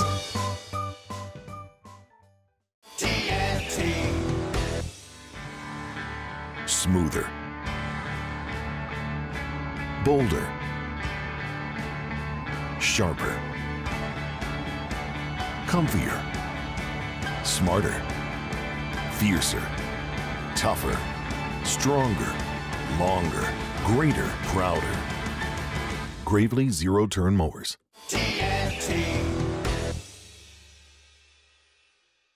Brothers tell you the truth. We'll fix your roof, 'cause it's what we do. With quality, integrity, and pride. Parker Brothers Roofing, professional every time. Stay safe and dry inside. Hey, I'm Travis with Parker Brothers Roofing. Some roofers are like a bad boyfriend. They make lots of promises, but in reality, they're just cheap. They don't own up to their mistakes, and they leave you with a lot of regret. Parker Brothers Roofing stands behind every installation, and if a mistake is made, we own it and fix it. Our customers never have to worry about being left behind for the next job. At Parker Brothers, it's quality that builds our quantity. Call us at 656-8112. Parker Brothers Roofing, professional every time. Stay safe and dry inside. License number CCC 049350. Out on the golf course, there are the obvious hazards. There's the pond, the bunker, the rough, the even rougher. Yeah, put me down for an 8. The giant maples. The row of houses out of bounds on the right. The angry flock of geese who've surrounded your ball. Even the occasional groundskeeper you had no clue was there. But if you think you found every possible hazard out there, think again. The hazard you missed could actually be a killer. It's the spot on your skin, the one that could be skin cancer. Fact is, if you're a man over 50, you're in a group most likely to develop skin cancer, including melanoma, the kind that kills one person every hour. 1 in 5 Americans is likely to develop a form of skin cancer during their lifetime. That's why your best shot is to check for a spot. It's easy. Follow through and check your skin. It could be the save of a lifetime. Go to spotskincancer.org to find out how. A message from the American Academy of Dermatology. Don't just listen to The Jeff Cameron Show. Watch it live. The Jeff Cameron Show Streamcast. Live weekdays 3 to 6 p.m. Head to ESPNTallahassee.com today to watch live or catch up on demand. The Jeff Cameron Show Streamcast. Brought to you by Nice Tire and Auto, your trusted Goodyear dealer. Nice Tire and Auto, just minutes away from FSU campus. O'Reilly. Right now at O'Reilly Auto Parts, pick up 5 quarts of Mobil 1 Full Synthetic Motor Oil for $28.95 and get a free O'Reilly Auto Parts 500 t-shirt by mail. Save on Mobil 1 Full Synthetic Motor Oil at your local O'Reilly Auto Parts. Better parts, better prices every day. Limits apply. See store for details. O'Reilly. This is the Jeff Cameron Show on 97.9 ESPN Radio.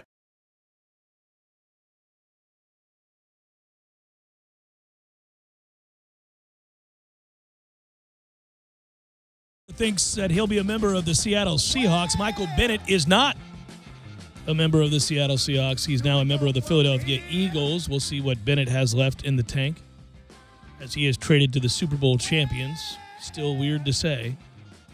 A little bit. Here's a novel idea. I agree with him, by the way. I've never understood this. Steve Kerr said something that I would file under the category of it just makes sense if you're looking out for the players. It's common sense.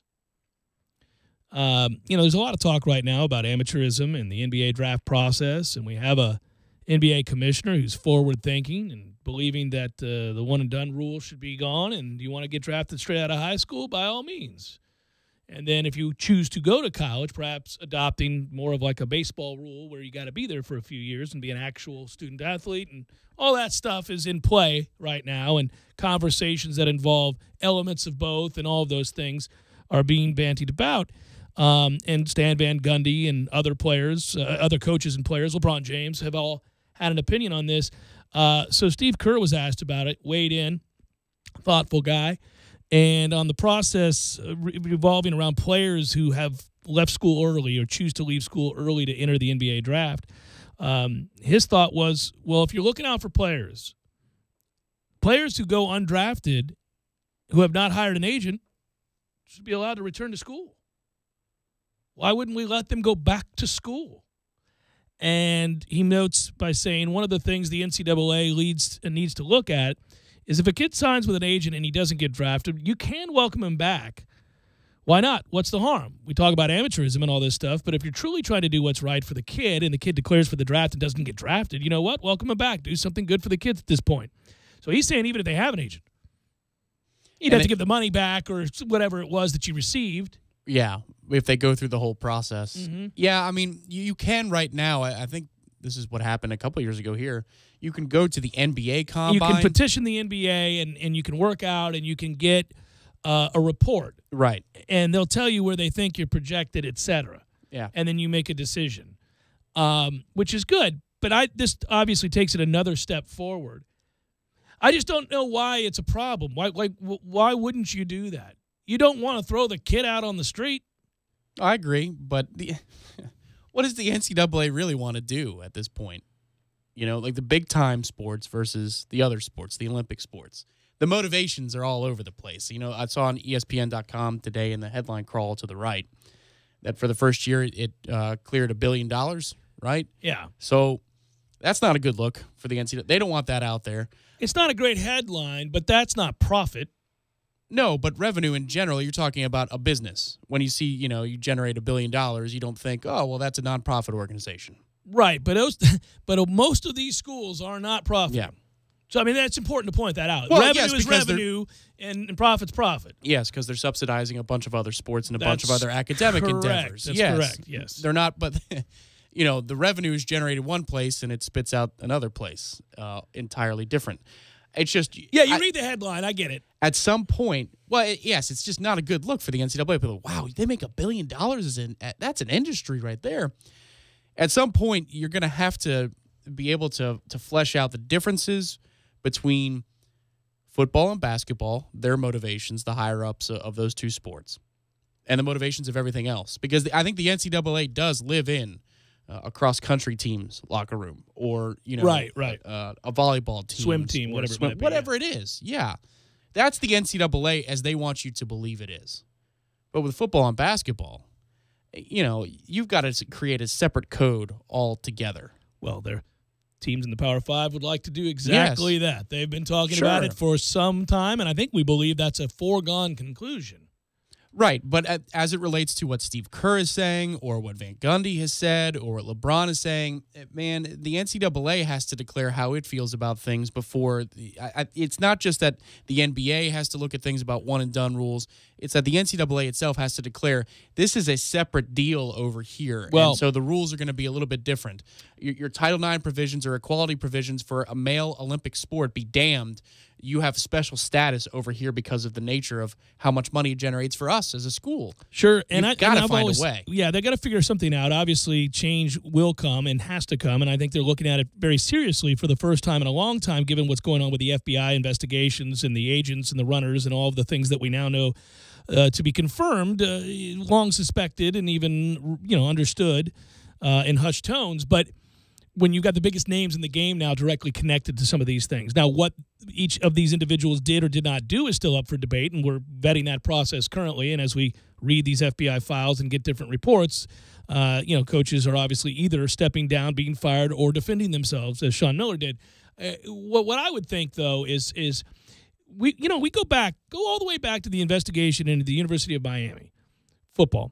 And we were talking at that time that as much as I'd love to see Miami hurt by the NCAA, because I like it when they suck and prolong periods of sucking. I like to see them be awful for terribly long stretches, like maybe the rest of my life.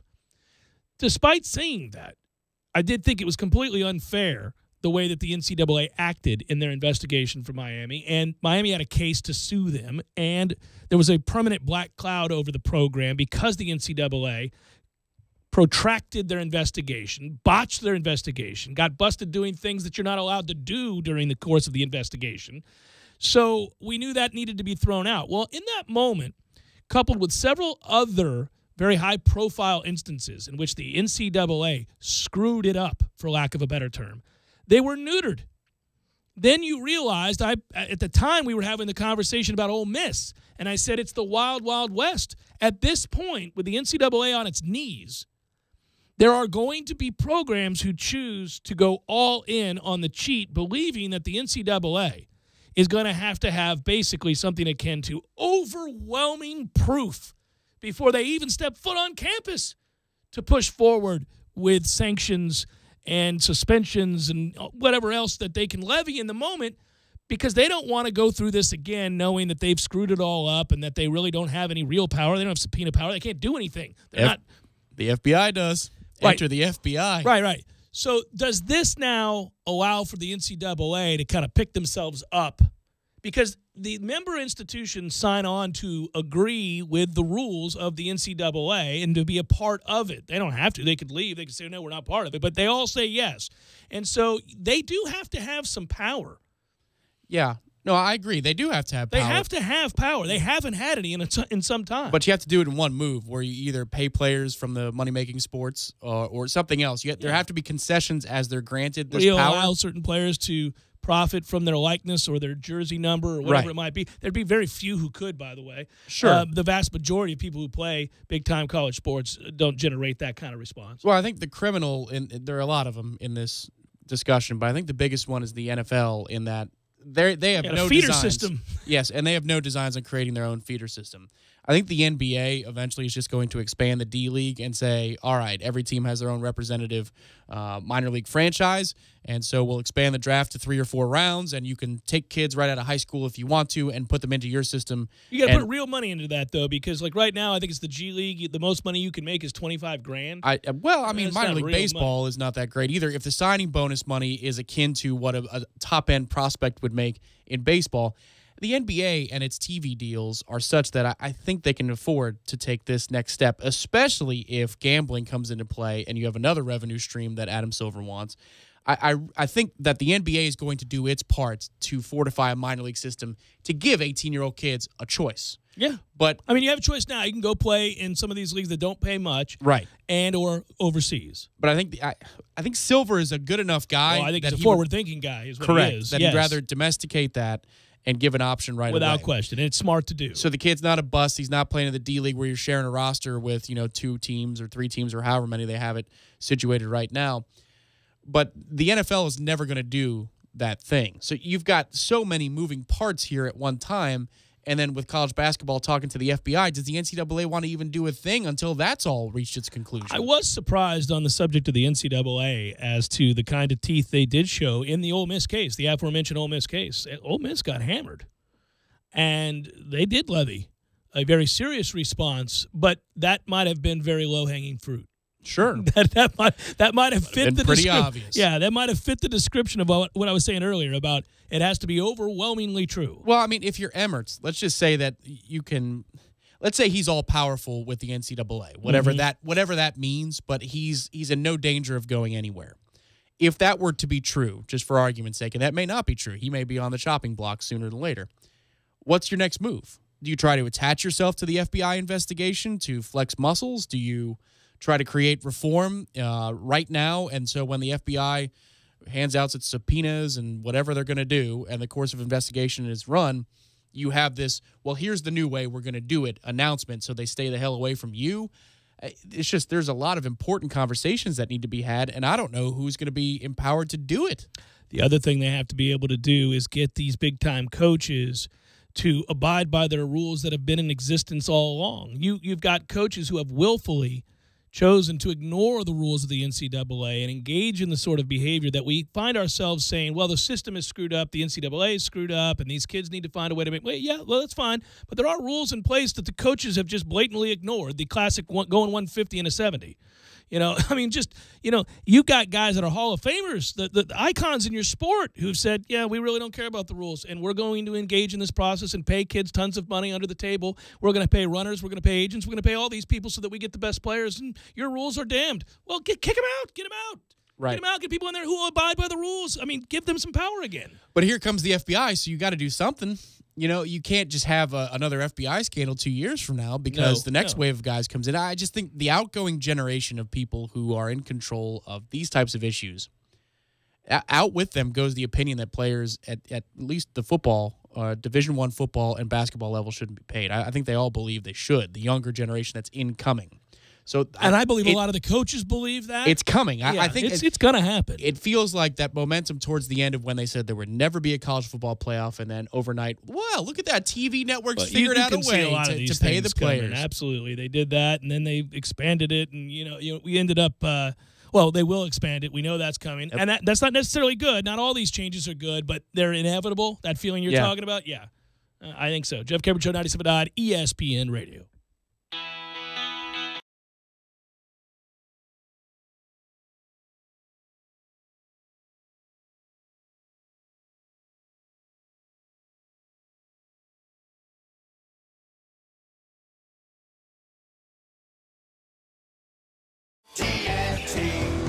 Why does Mahindra have 97% satisfaction? Ask our owners. This gives me the ability to do what I want to do when I want to do it. I decided on Mahindra just because of the sheer strength, the size, the ease of the workability, and it was more of a comfortable machine than the others. You could lift just about anything with that thing. It has never let me down. And now get the industry's best 7-year limited powertrain warranty on select models.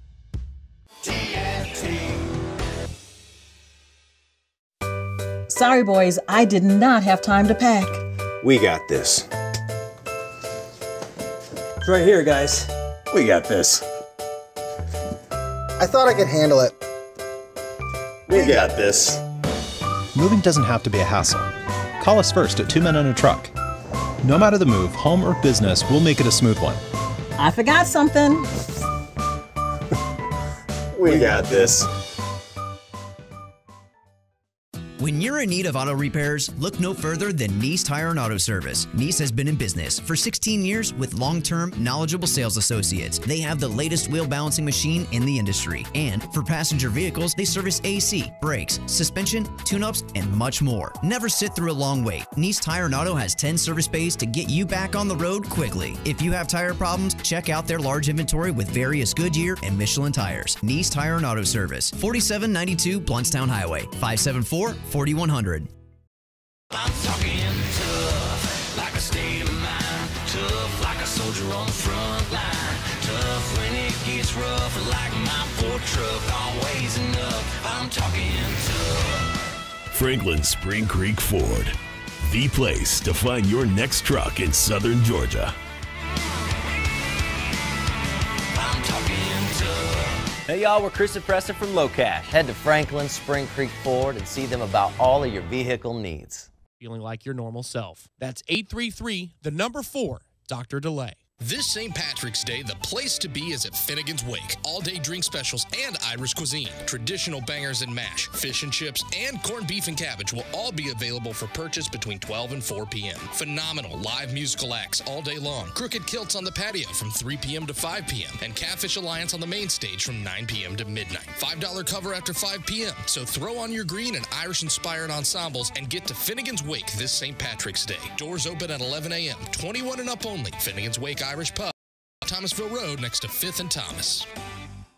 At Advance Auto Parts, we offer you the quality parts you want and knowledge you need. And we're always looking for ways to help you save. Right now at Advance, premium oil brands like Castrol, Mobil, Valvoline, and Pennzoil are all on sale. Choose 5 quarts and an oil filter starting as low as $23.99 for your oil change. Only at Advance or participating CarQuest Auto Parts stores. Advance Auto Parts, where oil is priced like it should be.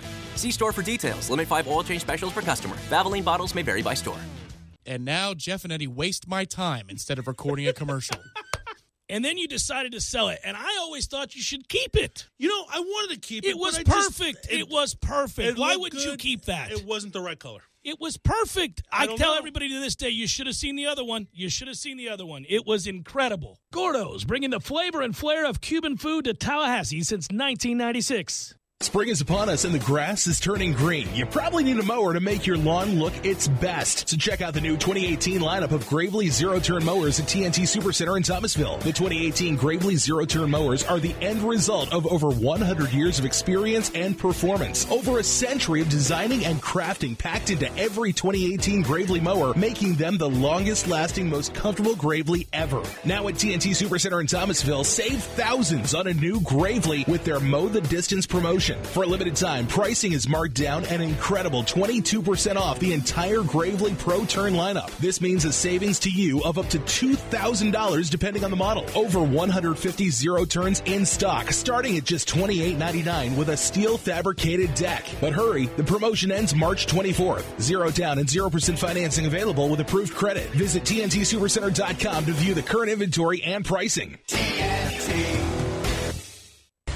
ESPN Radio Sports Center. I'm Christine Lisi, developing story. The Steelers restructured receiver Antonio Brown's contract, converting most of his $7 million base salary for this year into a signing bonus, giving the team $9.7 million in cap relief. NBA Spurs star forward Kawhi Leonard addressed the media for the first time in nearly 2 months. Said he hopes to return soon from a right quads injury that's caused him to miss most of this season. No set date, though.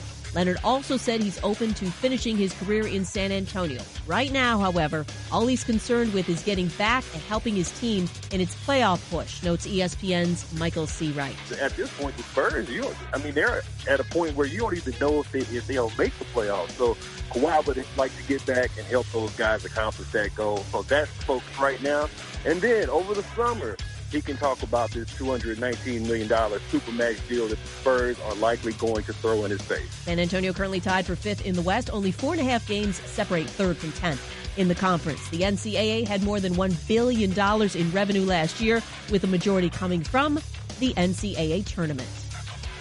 You know, when something's so obvious they call it a no-brainer? Well, here's the big one. Barbasol is finally making razors. Introducing the Barbasol Ultra 6 Plus. It's got 6 ultra-thin blades for a close, comfortable shave. You can go to Barbasol.com right now and save some money. That's a no-brainer, too. Live from the AmeriGas Propane Studios in the capital city of Tallahassee, this is the Jeff Cameron Show on 97.9 ESPN Radio. It's Balls Mick Wednesday. Brought to you by TNT Supercenter, 14585 U.S. Highway 19, Thomasville, Georgia. Your one-stop shop for all your outdoor entertainment.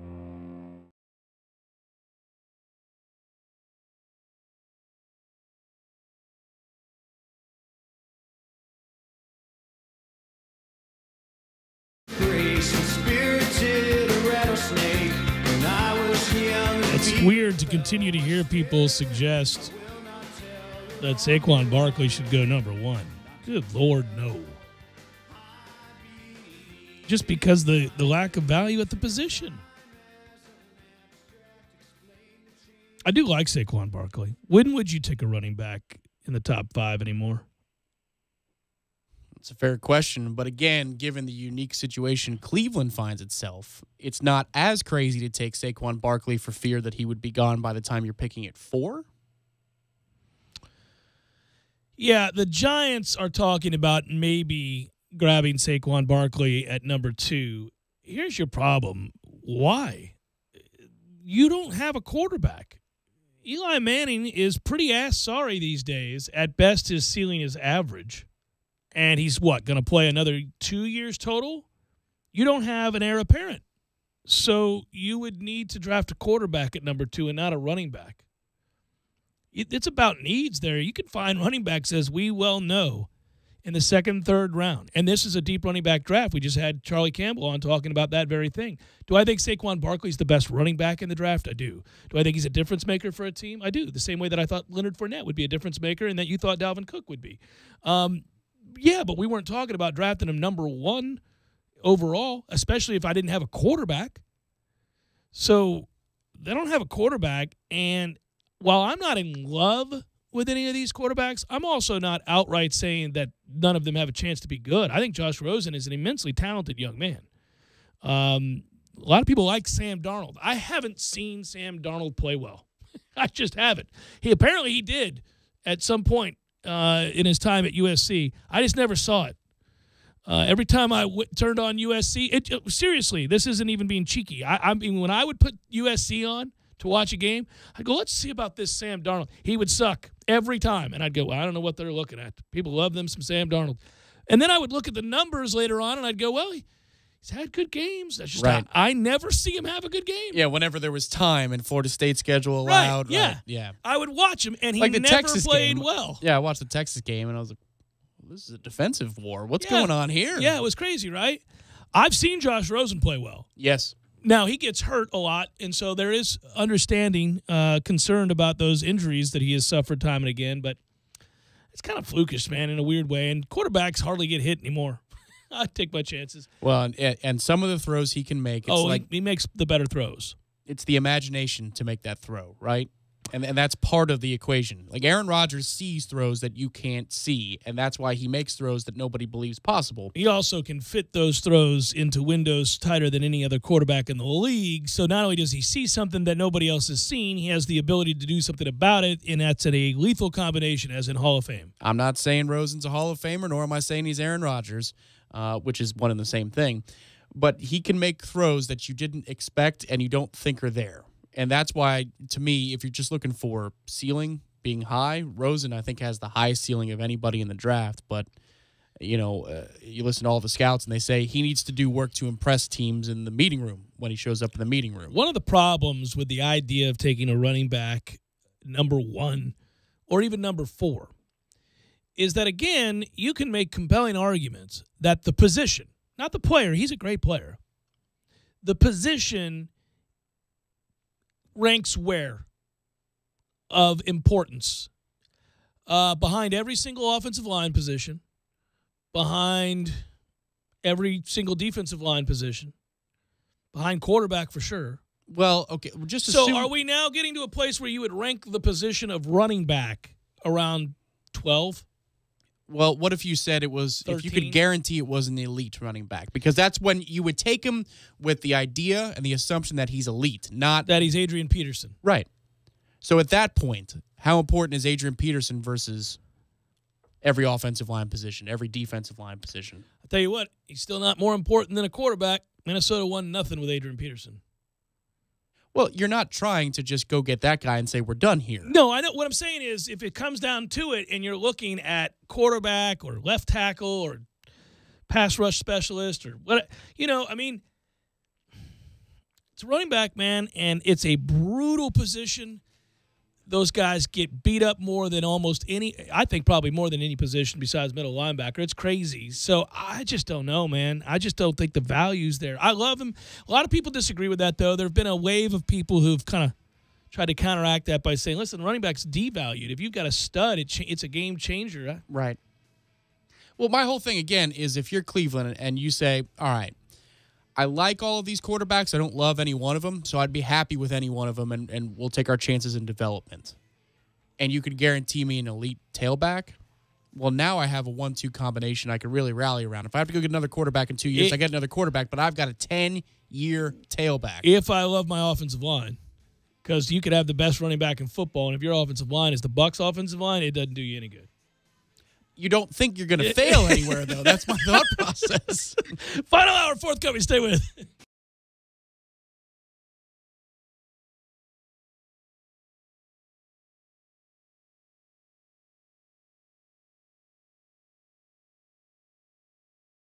When you're in need of auto repairs, look no further than Nice Tire and Auto Service. Nice has been in business for 16 years with long-term, knowledgeable sales associates. They have the latest wheel balancing machine in the industry. And for passenger vehicles, they service AC, brakes, suspension, tune-ups, and much more. Never sit through a long wait. Nice Tire and Auto has 10 service bays to get you back on the road quickly. If you have tire problems, check out their large inventory with various Goodyear and Michelin tires. Nice Tire and Auto Service, 4792 Bluntstown Highway, 574-4100.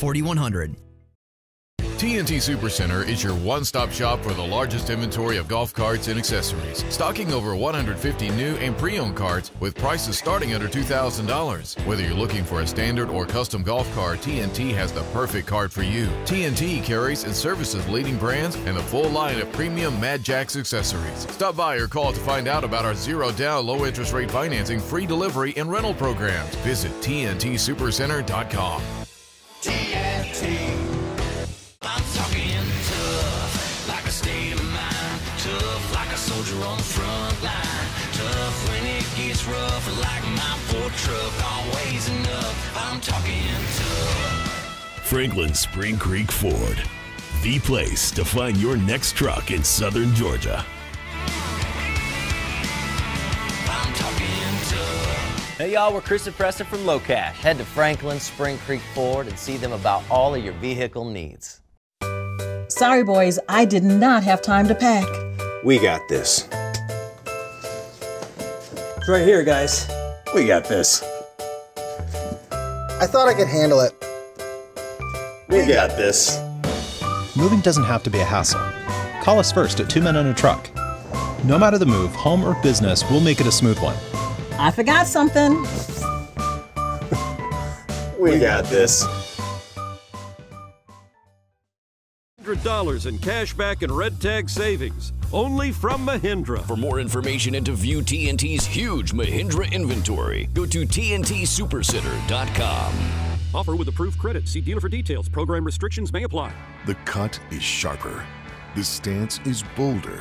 The rider is comfier. The frame is stronger. The controls are smarter. The handling is smoother. When it comes to professional grade performance, no mower is greater than a Gravely Zero Turn. Be more than just a mower. Be prouder. Be greater. Be a Gravely owner. Gravely, built to mow the distance. With over 150 of them in stock, the Gravely Zero Turns start at just $28.99. Go to TNTSupercenter.com for current inventory and pricing. Barry knows cool. He's keeping you comfortable. Barry knows cool. You can put him to the test. Seasons change, but your confidence in your home comfort system shouldn't. When you turn to the experts at Carrier and Barano Heating and Air, you'll be comfortable in your home all year long. This winter, take advantage of great rebates and 0% APR financing for 36 months. Learn more online at BaranoAC.com. Barano Heating and Air Conditioning. Florida license number CAC 057652. AmeriGas Propane would like to take this time to thank their valued customers for their business. At AmeriGas, serving their customers in a safe and responsible manner is their top priority. They're proud to be a part of the local community and participate in the many activities that support local charities and organizations that improve the neighborhoods where we all work, live, and play. For your propane needs, call on AmeriGas Propane. Call 877-1122. If you're a small business, first impressions can make all the difference. With Grasshopper, you get all the features of a professional business phone system on your mobile phone. Choose a business phone number, make calls and send texts, making it easy for you and your customers to stay connected. Even get voicemails transcribed. Set up your account in minutes with no long-term contracts and 24/7 customer support. Make your small business big. Now get $20 off your plan when you visit grasshopper.com/radio. That's grasshopper.com/radio. Driving every day from the AmeriGas studios in the capital city of Tallahassee, this is 97.9 ESPN Radio, WTSM, Woodville, Thomasville, Tallahassee. ESPN Radio Sports Center. I'm Christine Lisi, developing story. The Steelers restructured receiver Antonio Brown's contract, converting most of his $7 million base salary for this year into a signing bonus, giving the team $9.7 million in cap relief. NBA Spurs star forward Kawhi Leonard addressed the media for the first time in nearly 2 months. Said he hopes to return soon from a right quads injury that's caused him to miss most of this season. No set date, though. Leonard also said he's open to finishing his career in San Antonio. Right now, however, all he's concerned with is getting back and helping his team in its playoff push, notes ESPN's Michael C. Wright. At this point, the Spurs, they're at a point where you don't even know if they'll make the playoffs. So Kawhi would like to get back and help those guys accomplish that goal. So that's focused right now.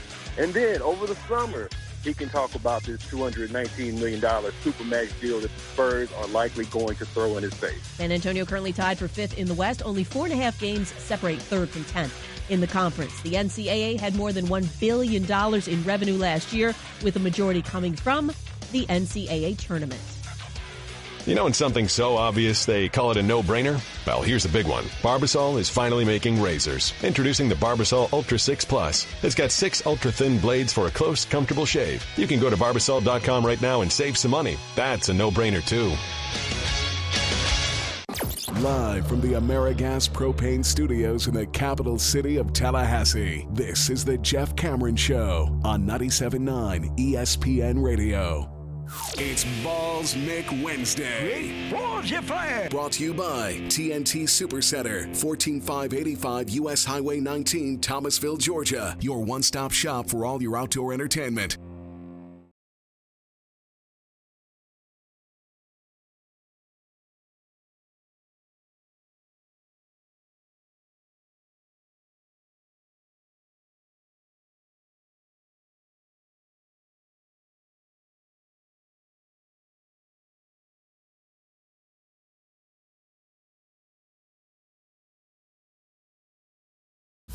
Final hour of the Jeff Cameron Show, at least for today. Thanks for tuning to it, and a fine Balls McWednesday to you and yours. Well, fine if you can handle, stomach Florida State's early exit of the ACC tournament. We're online, ESPNTallahassee.com. That's where you go to listen live via the streaming free. Always don't miss anything. Sometimes you do. In that case, go find it later on. All 3 hours going to be posted both on iTunes and in our own audio vault. That's a good thing. Email the show if you want. It's JCS at 979ESPNradio.com. On Twitter, it's at JCameronShow. While you're there, give at 979ESPN Radio a follow, and that way you can watch the show being periscoped. Somebody suggested I should periscope the show on the at JCameron Show feed and the @_Tom Lang feed. We should it should be everywhere we are. We are periscoping fools. Yeah. We could periscope it on our Facebook account or Facebook Live it. Yeah, that's coming. All right, so that's coming. We got a Facebook Live coming? Yeah. That's what I'm saying. Things have been okay with Periscope for a few weeks now. Yeah, so. let's do it. Good stuff. We're on YouTube, by the way, ESPN Tallahassee on YouTube. Don't want it to break the infrastructure here by putting too many streams out at one time. You know? I got you. Florida State started today's game okay, and then the wheels came off. The plane went to the side of the mountain, and we sat there, jaws agape, watching a team that didn't look, I don't know, like they cared all that much to play. I said that at times, but I go back and look now, and I realized they just couldn't hit shots, and they don't get stops in general. So a lot of their weaknesses were on display. They were playing a more desperate, have-to-win team in Louisville, and it played out that way in the first half. The damn plane has crashed into the mountain. Well, yeah, and that all really centered around the fact that a couple things happened. Louisville went on a 14-1 run when the game saw Florida State leading 17-14. So you get to the under 12-minute mark after Savoy's 3, and Louisville goes on this spurt. Okay, well, it's 28-18. You got about 8 minutes to play in the half. You figure, all right, let's keep it together. We kind of go back and forth and trade points, and it's 32-22 for the next 4 minutes. And then, it's Katie bar the door. Florida State can't hit shots. Louisville goes on a 9-0 run in the final 3:24, takes a 41-22 lead into the break. And that's, in a sense, it was over at that point. Those 22 points, said it last hour, said it first hour, fewest points scored in a half this year for Florida State in any game. And you start out the game first 8 minutes like you're there. You're going to be all right. 6 of 13 from the field. Got a small lead. Okay. Going toe-to-toe. Finish out the final 12 minutes of the half with the cool 2 for 17. Thanks for the 8 for 30, shooting 26%. All righty. That'll hurt your feelings a little bit. And it hurt mine. Yeah. And Louisville said, thank you very much. So we start the second half, and, there we are. First few minutes, just trading blows. Can't afford to do that when you're down as big a margin as Florida State was, 46-27. Then we start turning it over. Louisville goes back into the 2-3 zone, and we're like, we can't deal with this zone. And it's 52-27, and I'm disgusted, and you're disgusted, and we're all disgusted, yelling at the TV. What gives, man? But then we cut it to a 20-point game. That felt pretty good. Next thing you know, you cut it to a 10-point game at 73-63 with 4:55 left. And for the first time all day, you go, maybe. Well, maybe. 10 with 5 minutes to go is nothing. No. You're kind of like, all right. So Kofor hits back-to-back-to-back threes, and you're going, oh, he's on fire. Feed the man. Heat check. Let's go. But you got to get stops on the other end. And we're not really doing that. You do get it to 76-68 with 3:50 to play. Eventually, it's 80-70 with a $1:51 to play. And then at some point, we just decide in an 8-point game, not going to foul in the waning moments here. With 45 seconds left, we're going to call it a day. So we commit a foul 20 seconds later, oddly enough. After they get over the timeline. And honestly, that actually made me angrier than the first half, than the last 11 minutes of the first half. What are you doing? Oh, I don't know what they were doing. They didn't know what they were doing. They clearly weren't doing what needed to be done, which was to foul there. So 20 seconds ran off the clock. And then when they do foul, the kid misses both of them. And then you get a quick basket from Kabengele. And the next thing you know, it's 80-74. And you're going, what about all the seconds you let run off the clock? So this was an abomination in a lot of ways. Oh, yeah. And it's very frustrating. You do see that Florida State played hard in the second half, played well in the second half, shot much better, shot 61% in the second half. They looked like an entirely different team. But I'm always in this position in that moment to say, is that the numbers are the numbers?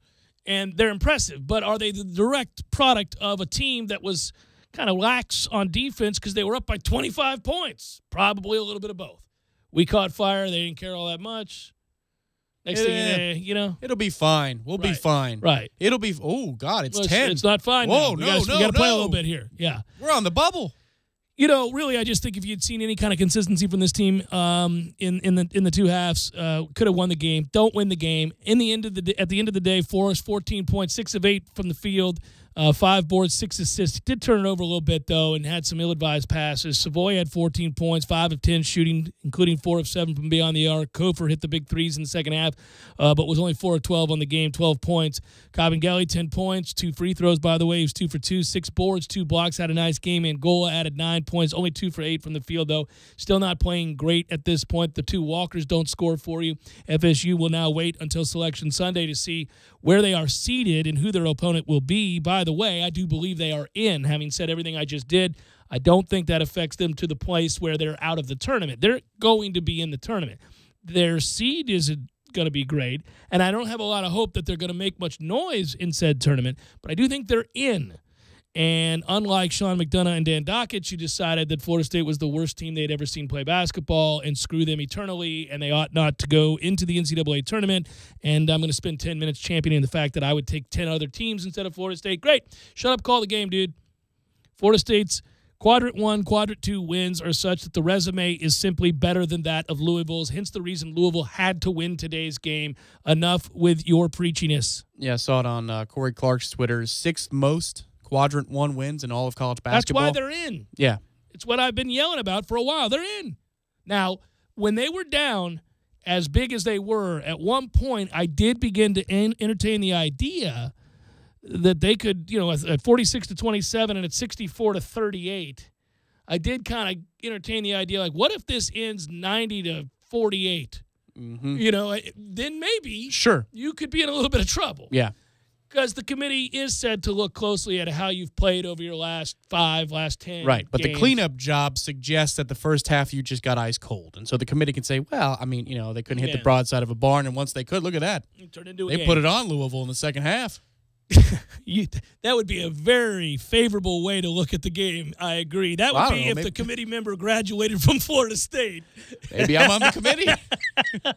You could say, guys, wait a minute. I hear all this mealy-mouth bashing of Florida State, but don't you understand? They dominated Louisville in that second half. Go look at the numbers, fellas. While you guys were talking all that hate, I happened to notice that Florida State was just the better team here. In fact, I don't know how they didn't win the game. That's just me, guys. I think you should reconsider. Did Tom Lang go to Florida State? I don't know. We should look that up. Because that was... I went to Iona. Okay? They should be a 4 seed. They should be a 4 seed, guys. All in, yeah. So, point is, I think the Noles are in. It's going to happen for Florida. If they are in, if Florida State is in, and I think they are again, I'll reiterate, I think they are, then it's a successful year despite a disappointing ending. It does entertain more questions. It certainly allows you to ask this. Here, let me posit this. So I can say all at once that I think it's a successful year, 20 wins, 9-9 in the ACC, going back to the big dance for the second year in a row despite losing 3 NBA players. That's a good season on the whole.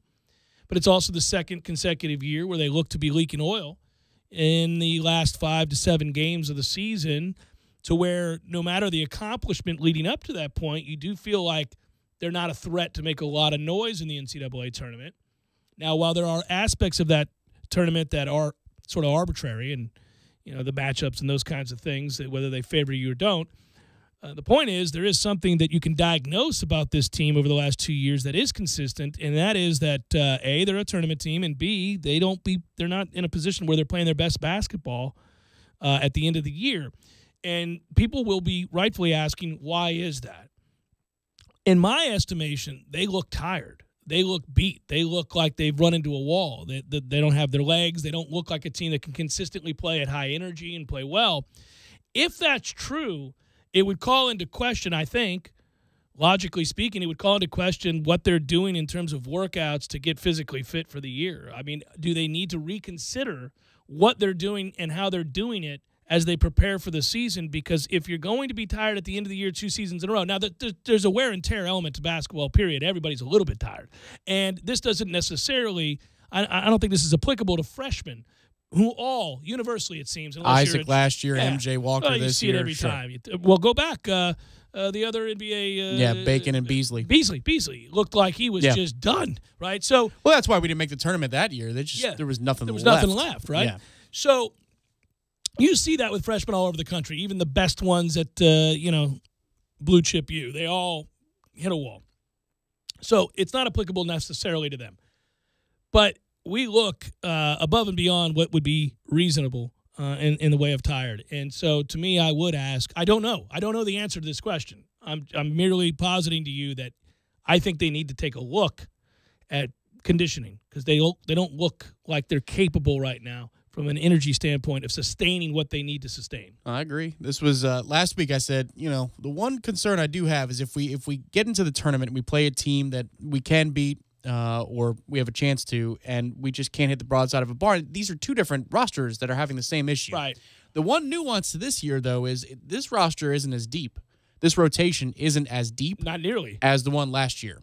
So these guys are playing more minutes as role players. But they looked tired a little bit last year, too, at the end of the year.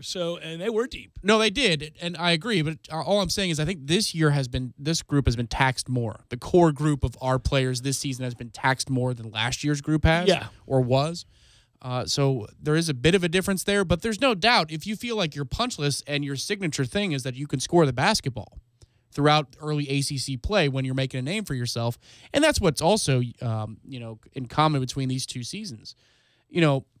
We finished okay in conference play last year, but the way we started, you thought, could you even entertain winning the ACC regular season title? I mean, that's how we started last year's conference slate with those 6 in a row against it was crazy. Ranked opponents. You're thinking, we may win 13, 14 games this year and maybe scare winning the conference outright in the regular season. Yeah, it was fun to think like that, wasn't it?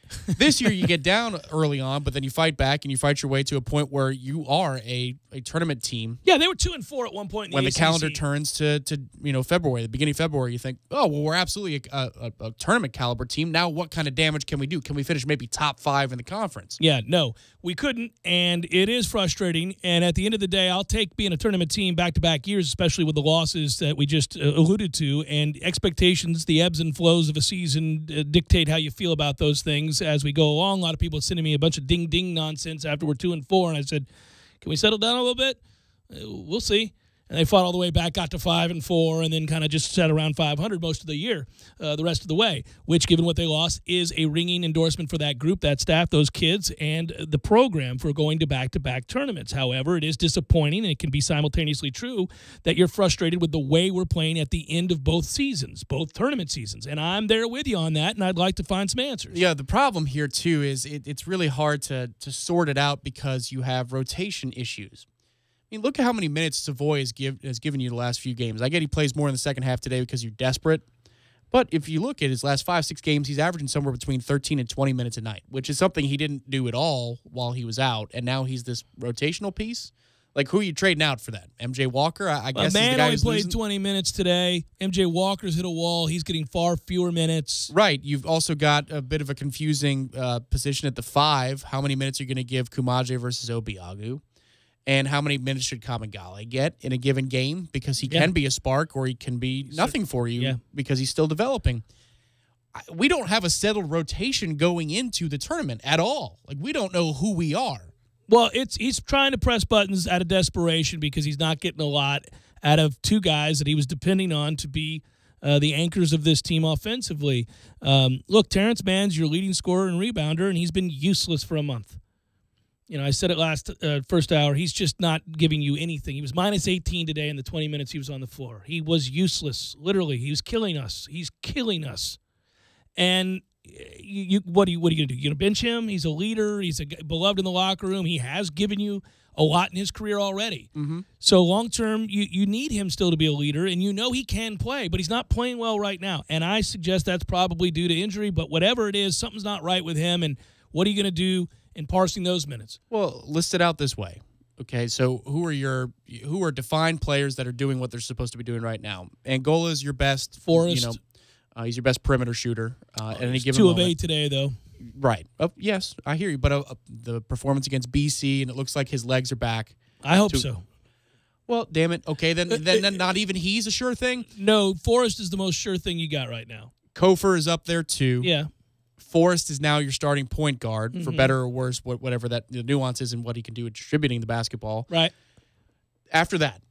You don't have much, no. You don't have anything. You don't know what CJ is. You don't know what MJ is. You don't know what Kamagale is. Obiagu, Kumaje. How many minutes of those? On any given night, you don't. You can't know for sure what those guys are going to give you. I know Mann's not giving you much right now at all, and I know that MJ Walker looks exhausted. So when he's in the game, he's merely there to give somebody a quick breather, but he's not the player we saw earlier in the year. So you can't count on him. Obviously, the 2 bigs lack consistency on the offensive end. They can rebound and block shots. Kumaje doesn't really have much of an offensive game, but he isn't useless, as some have suggested, because there are matchups where they simply can't match up with him in the height, and you can get easy buckets. You'll it ain't Louisville, but yeah. Right. You know, so anyhow, so what he's doing is mixing and matching and hoping. And that's got to be a bad feeling, but there's no other way around it right now, and we'll see what this matchup is. We don't know what the matchup's going to be. We will know on Sunday. It's not surprising Florida State lost today. They're playing a desperate Louisville team who is a bad matchup for us, and they lose that game. Luckily, the sustained blowout did not occur. Florida State did fight back and didn't really give the reason that the committee would need to latch onto and say, I'm not so sure about them. Now, I think they're in. Again, the Quadrant 1 wins are huge for them. When you have a win over North Carolina and you have a win on the road against Florida and you did beat Virginia Tech on the road, who's a lock to get in, and all these teams that we're talking about now, that was a big deal. By the way, BC beat NC State today in the ACC tournament, and BC was playing well coming into the game against us on Saturday, and my concern was that would carry over. So that turns out to be a pretty decent win for a team not playing well, a desperate, at-home, decent win, and one that's going to allow them to make the tournament. But it's interesting to watch NC State, who's been playing so well, knocking down shots from the parking lot and really having themselves a fantastic season, lose today to BC. Consider the circumstances of that victory, too, with how much we were down in the second half. I get that BC is not that deep, but you still have to will it to beat. You still have to make it happen. Yeah. NC State came all the way back today from down 10 with 5 minutes to play and tied the game at 87, and yet BC found it in the tank to win 91-87. I think the final was. I don't have it in front of me now, but I think that was the final. So, yeah, you still have to go win the game even if they're tired. And if you're up 4 with the ball and a flagrant foul is called on, you know what I mean? Like, yeah. You still find a way in that moment when you had already wrestled the game away to have to do it again.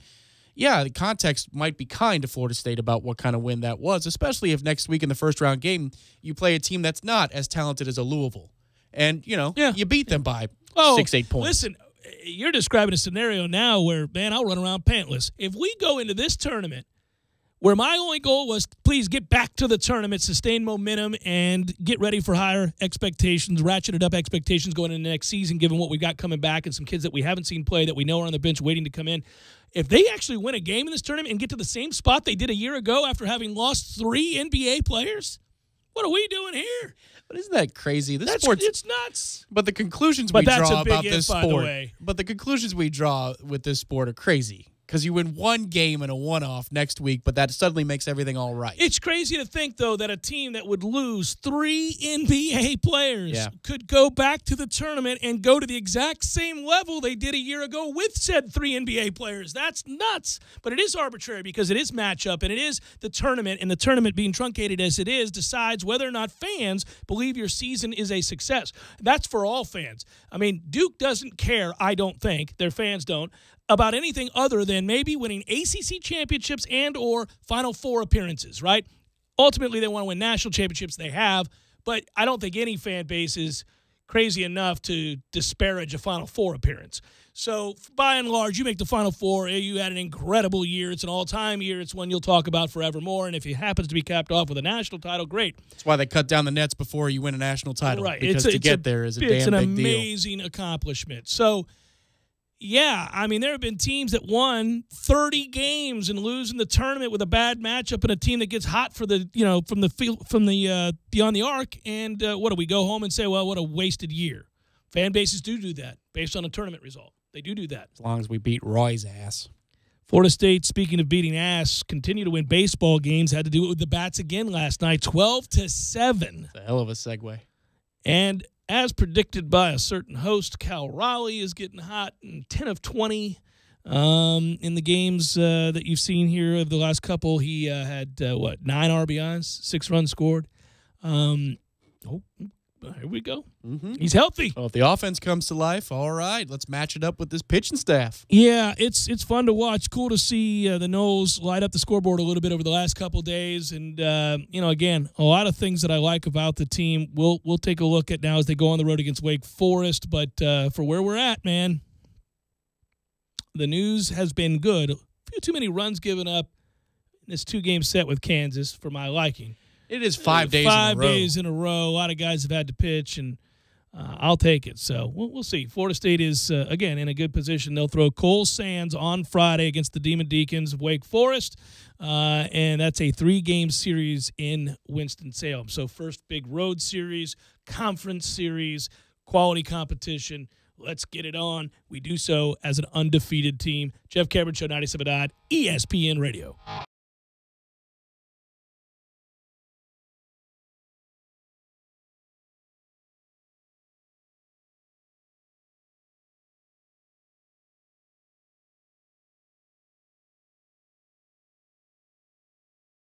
I'm talking tough, like a state.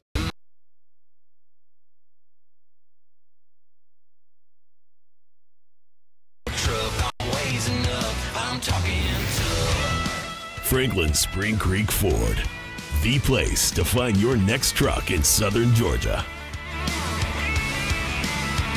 I'm talking tough. Hey y'all, we're Chris and Preston from Low Cash. Head to Franklin Spring Creek Ford and see them about all of your vehicle needs.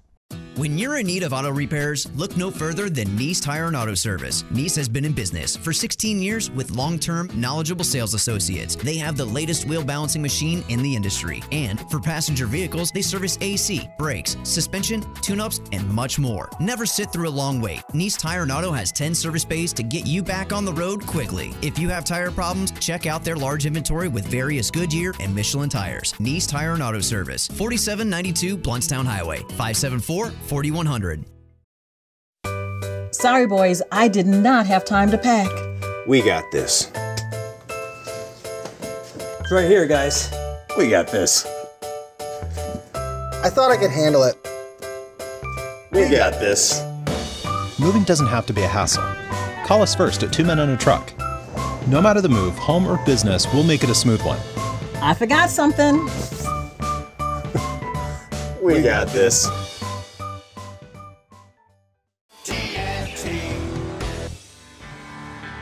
Smoother. Bolder. Sharper. Comfier. Smarter. Fiercer. Tougher. Stronger. Longer. Greater. Prouder. Gravely Zero-Turn Mowers.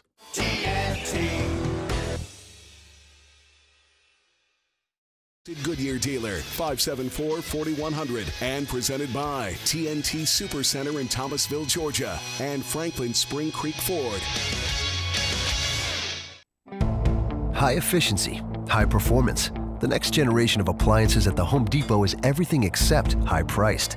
Right now, save up to 25% on top brands like LG, Maytag, Electrolux, Frigidaire, Whirlpool, and KitchenAid. Appliances loaded with features that make them smarter, easier to use, and now, easier to afford. Upgrade today and save up to 25% only at the Home Depot. More saving, more doing. U.S. only while supplies last. See store for details. Valid through March 7th. Landowners, your Mahindra dealer is ready to give you special savings on the toughest tractors and utility vehicles on earth during the Mahindra Red Tag Sale. Hurry in for up to $7,900 in cash back and Red Tag savings. Only from Mahindra. For more information and to view TNT's huge Mahindra inventory, go to TNTSupercenter.com. Offer with approved credit. See dealer for details. Program restrictions may apply. The cut is sharper. The stance is bolder. The rider is comfier. The frame is stronger. The controls are smarter. The handling is smoother. When it comes to professional grade performance, no mower is greater than a Gravely Zero-Turn. Be more than just a mower. Be prouder. Be greater. Be a Gravely owner. Gravely, built to mow the distance. With over 150 of them in stock, the Gravely Zero Turns start at just $28.99. Go to TNTSupercenter.com for current inventory and pricing. Right now at O'Reilly Auto Parts, pick up 5 quarts of Mobil 1 full synthetic motor oil for $28.95 and get a free O'Reilly Auto Parts 500 t-shirt by mail. Save on Mobil 1 full synthetic motor oil at your local O'Reilly Auto Parts. Better parts, better prices every day. Limits apply. See store for details. O'Reilly Auto Parts. Do you want to try out the newest kayaks on the market? On Saturday, March 10th, the Wilderness Way will have a demo day from 10 a.m. until 3 p.m. at TNT Hideaway, located on the Wakulla River. You can test paddle the 2018 Mirage Drive Compass, Hobie's more affordable pedal drive, as well as the Pro Anglers, Outbacks, and Revolutions. They'll be introducing their new dealer, Bonafide, also. There will also be fishing kayaks from Jackson Kayaks and Big Stand-Up paddle boards. Contact the Wilderness Way at 877-7200 for more information or directions to TNT Hideaway. Don't miss this opportunity on March 10th from 10 a.m. until 3 p.m. If you're a small business, first impressions can make all the difference. With Grasshopper, you get all the features of a professional business phone system on your mobile phone. Choose a business phone number, make calls and send texts, making it easy for you and your customers to stay connected. Even get voicemails transcribed. Set up your account in minutes with no long-term contracts and 24/7 customer support. Make your small business big. Now get $20 off your plan when you visit grasshopper.com/radio. That's grasshopper.com/radio. This is the Jeff Cameron Show. Jeff Cameron Show on 97.9 ESPN Radio.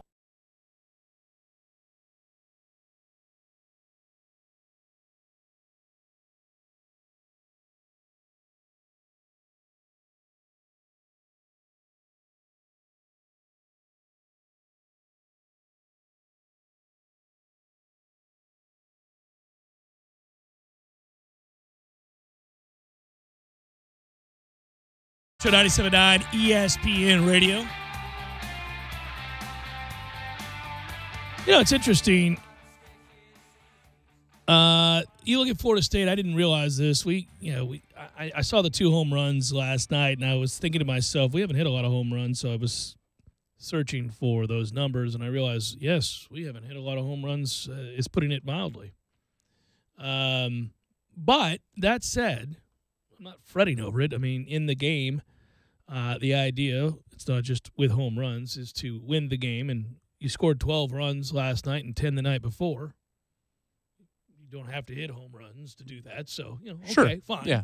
I'll take that. Would like to see the power numbers increase a little bit, but you did in this 2-game set. So as the weather warms up, it's not there yet, you'll see those numbers increase. This week is a nice reprieve, though. This is... Oh, it's beautiful. Soak it in while you can. It's like the last... It's maybe this penultimate, if not the last. Well, I mean, crazy things are happening up the East Coast, so... Yeah, our friends that went to cover Florida State in Brooklyn, save for some cool things to do in New York City, are not real happy about the fact that they're in a blizzard. A nor'easter. Right. Are they even getting out of town today? I wonder. Somebody that we know is not, and they're going to the Springsteen on Broadway, and I am infinitely jealous. Unbelievable. That is incredible. So good for him. Although the price tag that's put on that ticket, woo. Make you think, even though you like the boss? Well, and it's apparently an amazing show. But, yeah, it would make me think. I'd do it because it's a once-in-a-lifetime deal, and it has been universally embraced and beloved and reviewed in a way that says it's nothing short of absolutely amazing. But good Lord, $800, $900 per ticket. Mm. Oh, wow. That'll get your attention. Woo! Yeah. I was looking at the computer when you said that price. You know what you have to do? In moments like that, like a buddy of mine's turning 40 this year, and we're looking, because when I turned 40, I went to Minneapolis and saw Eddie Vedder. Lifelong dream to go to Minneapolis, and you got it done. Went to Minneapolis and saw Eddie Vedder in a small theater owned by Bob Dylan, and it was incredible. And had backstage passes and the whole deal. But that was my other buddy, the one who's turning 40 himself this year. So now it's our turn to do right by him. Is he really? Yeah, that's right. Oh, wow. Congrats, buddy. Yeah. So now, we're talking about what are we going to do? And it looks like it's going to be Chicago. And I love Chicago, and I've said that before, and I've been to Chicago. You're going to see Chicago. No. Congratulations, man. No. I'm going to the city of Chicago and probably seeing PJ at Wrigley. Which is pretty incredible. And we'll do other things while we're there. But that ain't going to be cheap. That's one of those, ooh. So it's me and the wife to Chicago, tickets to Wrigley to see Pearl Jam. Yeah. And other things. So I imagine that will all, I don't know. When is this again? Sorry, over the summer? Yeah, it'll be towards August. Okay. So one of those last forays before college football season trips. So here's the deal, man. When you start looking at that, you think of two things, just like the person who had to pull the trigger on Springsteen on Broadway for a cool $800. Well, when I'm on my deathbed many moons from now, will I miss that $800? Will I miss that $2,000? The answer is a resounding no.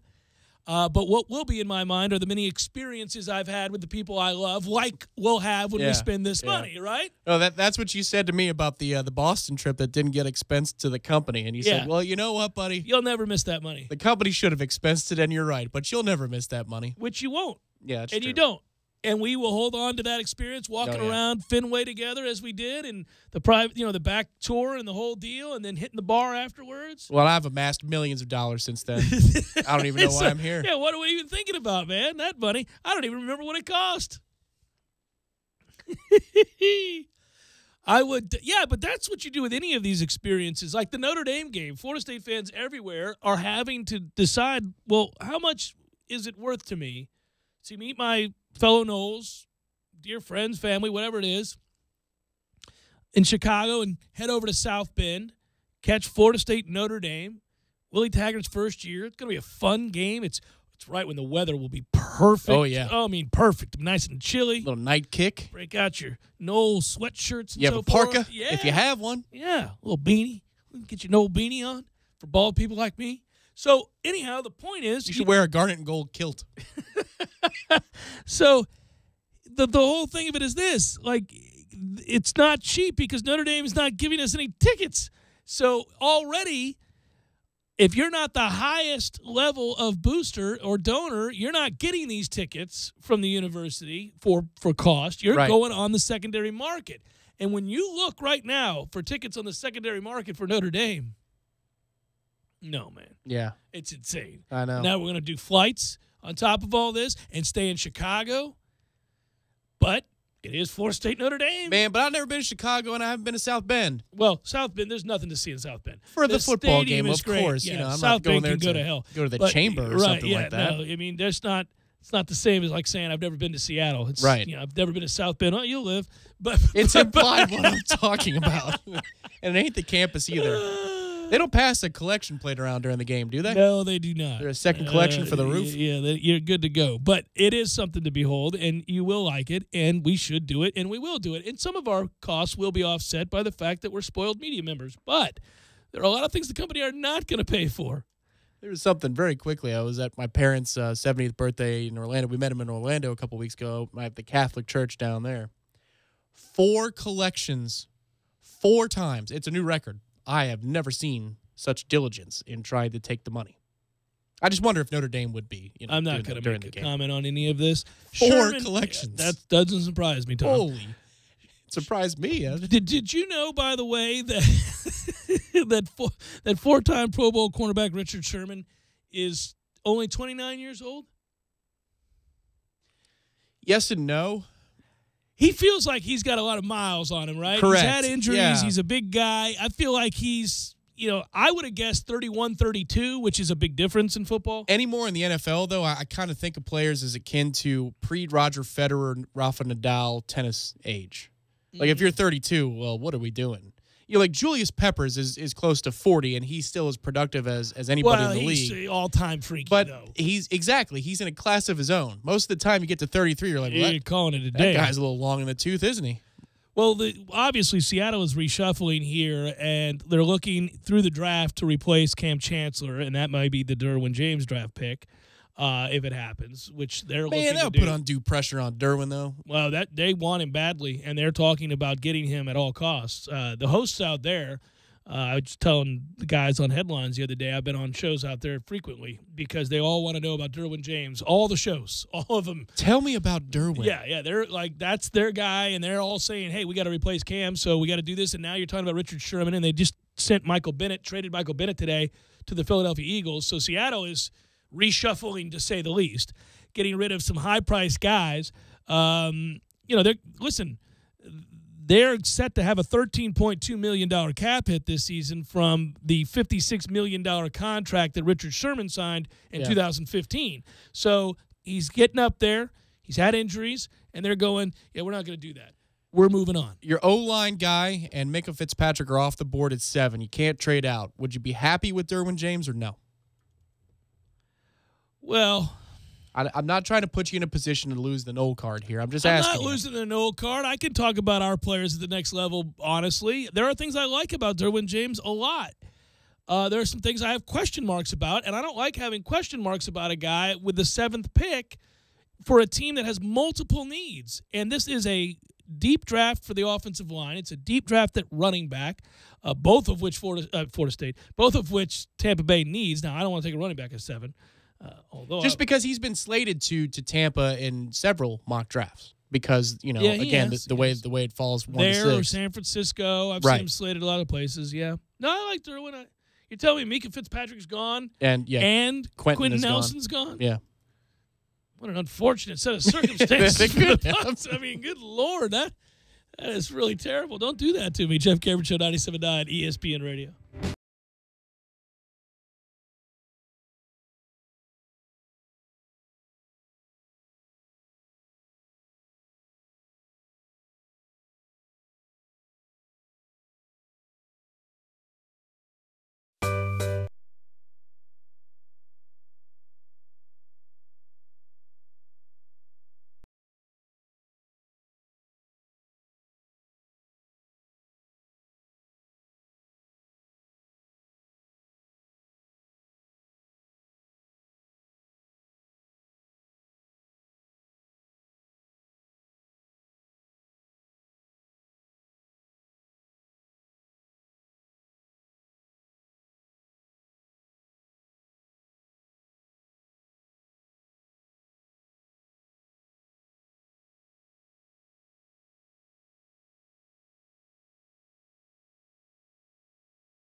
taco salad from Bandito's Burritos, my friend. Spring into savings with DeWalt and Cornerstone Tool and Fastener. Buy one DeWalt 20-volt Max XR lithium-ion brushless premium hammer drill and impact driver combo kit with a 5-amp-hour battery and receive $100 off instantly. But wait, you get one of the following DeWalt Bear tools for free: a 5-inch grinder, recip saw, circular saw, or an LED spotlight. Come check out all of the new DeWalt products at Cornerstone Tool and Fastener. While you're there, check out the most powerful cordless kit on the planet, FlexFold. Cornerstone Tool and Fastener, online at ctf.nu.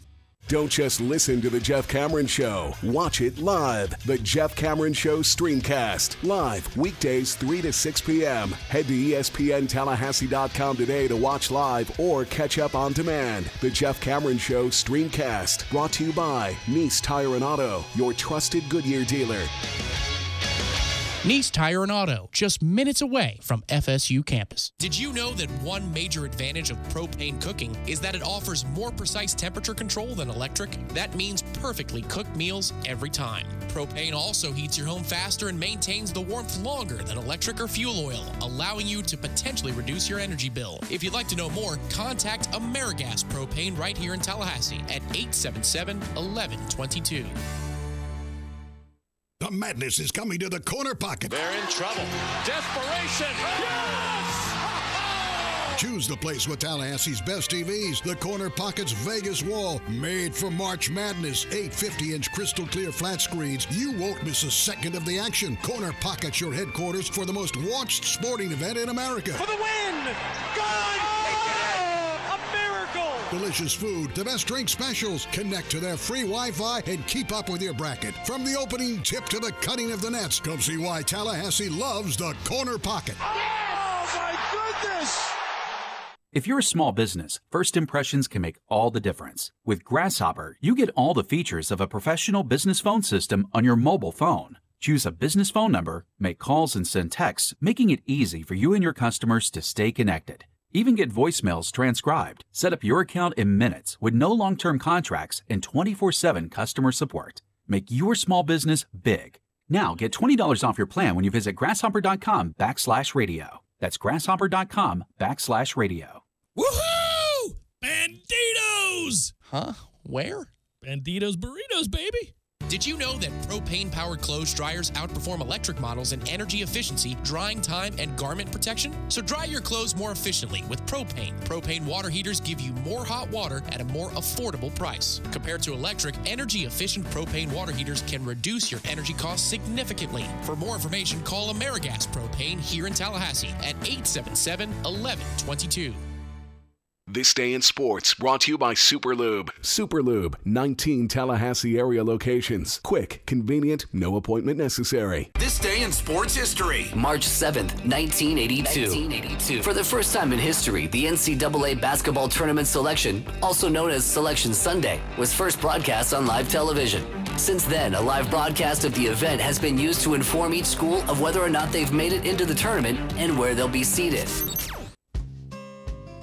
Change your oil at Superlube every 3 months or 3,000 miles for a longer-lasting engine and better gas mileage. Change your oil at Superlube today, and for a limited time, you'll get a free car wash. Right now at Superlube, you never need an appointment. You'll be in and out in no time. And with 19 Tallahassee area locations, there's a Superlube just minutes away right now. Boy, this place is sure convenient. How I love to Superlube my car, lube my car. How I love to Superlube my car. Yes, sir. Live from the AmeriGas Propane Studios in the capital city of Tallahassee, this is the Jeff Cameron Show on 97.9 ESPN Radio. It's Balls Mick Wednesday. Balls your flag. Brought to you by TNT Supercenter, 14585 U.S. Highway 19, Thomasville, Georgia. Your one-stop shop for all your outdoor entertainment.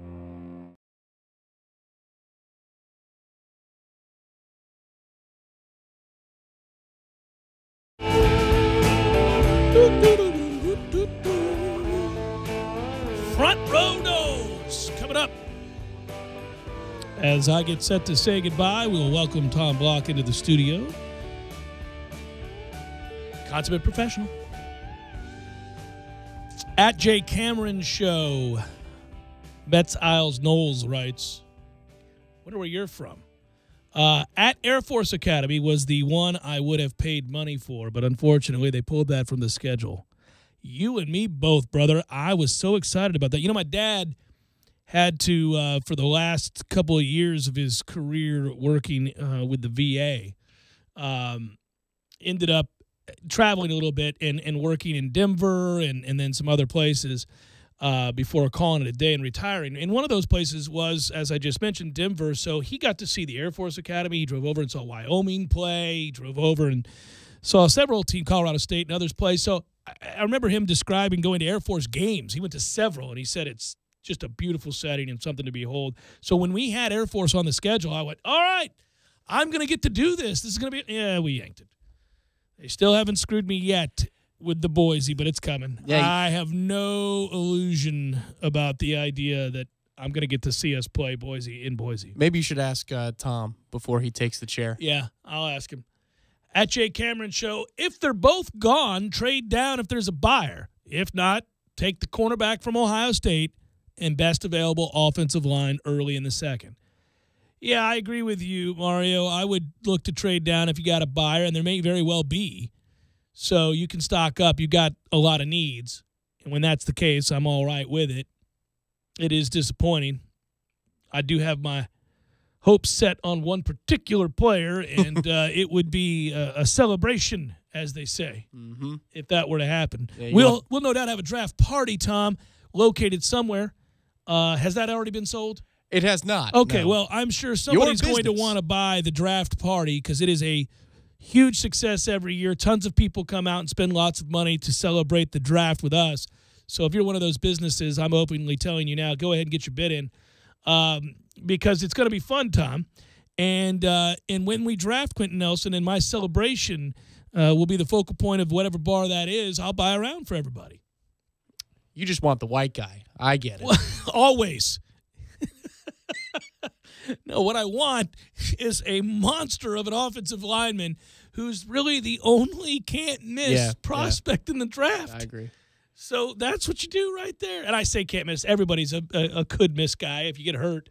But barring that, sure, he yes. And I'll agree, given all the pub and consensus. I mean, the consensus. He's a beast. Charlie Campbell comes out there and says, people think he's going to be a Hall of Famer, Jeff. Well, holy crap. I'm telling you, man, I've been talking about this guy for a while. I kept reading stuff, and then I went and looked at the film, and when you do it, you go, well, good Lord, this dude's just mauling people. He's a monster.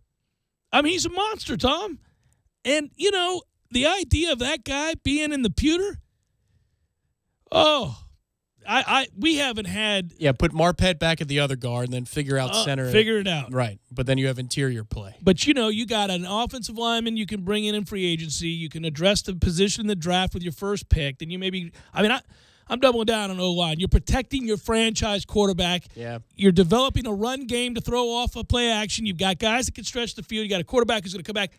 Well, knock on wood that he's healthy, unlike he was last year, because when he came back, he played well once his shoulder got right. But you got to protect him. And then, you know, from there, we're still not a Super Bowl team, but the pieces are in place to make a run. It starts with offensive line. It does. So at 38, you double down, go get best available offensive lineman, or would you go on a pass rush? I might. I don't know. Well, if Landry's still around, I'll take him as defensive end. So Nelson Landry, and you get your Mike Ditka cigar, and you're done for the day. I'll wear the wig, too. I'm fine with it. I'll do it. How great would that be, huh? Go get you some Derek Nottie in the 4th or 5th round. That's where he's projected right now. It's good value. Oh, Nottie to the Knowles is a good player. I love Nottie. We'll see. I don't know how productive he's going to be in the NFL. Well, he's not going to show up on the stat sheet. No, I'm not talking about the kind of productive either. I'm not, He's a great college player. Oh, man, really? Nottie's in that camp of great college player, not much more? He could fulfill a role. You're right. If he would be so much more hyped if we were a better team the last 2 years. Well, if you get him in the 5th round, yeah, I'm with you. That's a fine pick. I'm not pulling the trigger much before that. I hope I'm wrong because I like him, and he was a good player here. He's just not – I'm not sure he's a lock to be a dominant figure inside there. Well, dominant. I mean, if you go to the 4th, dominant is a bonus. But Yeah. Well, it's just, it's about expectations, defining our terms. You're right. So, okay, you get him there, and he can give you some snaps, 15. That's it?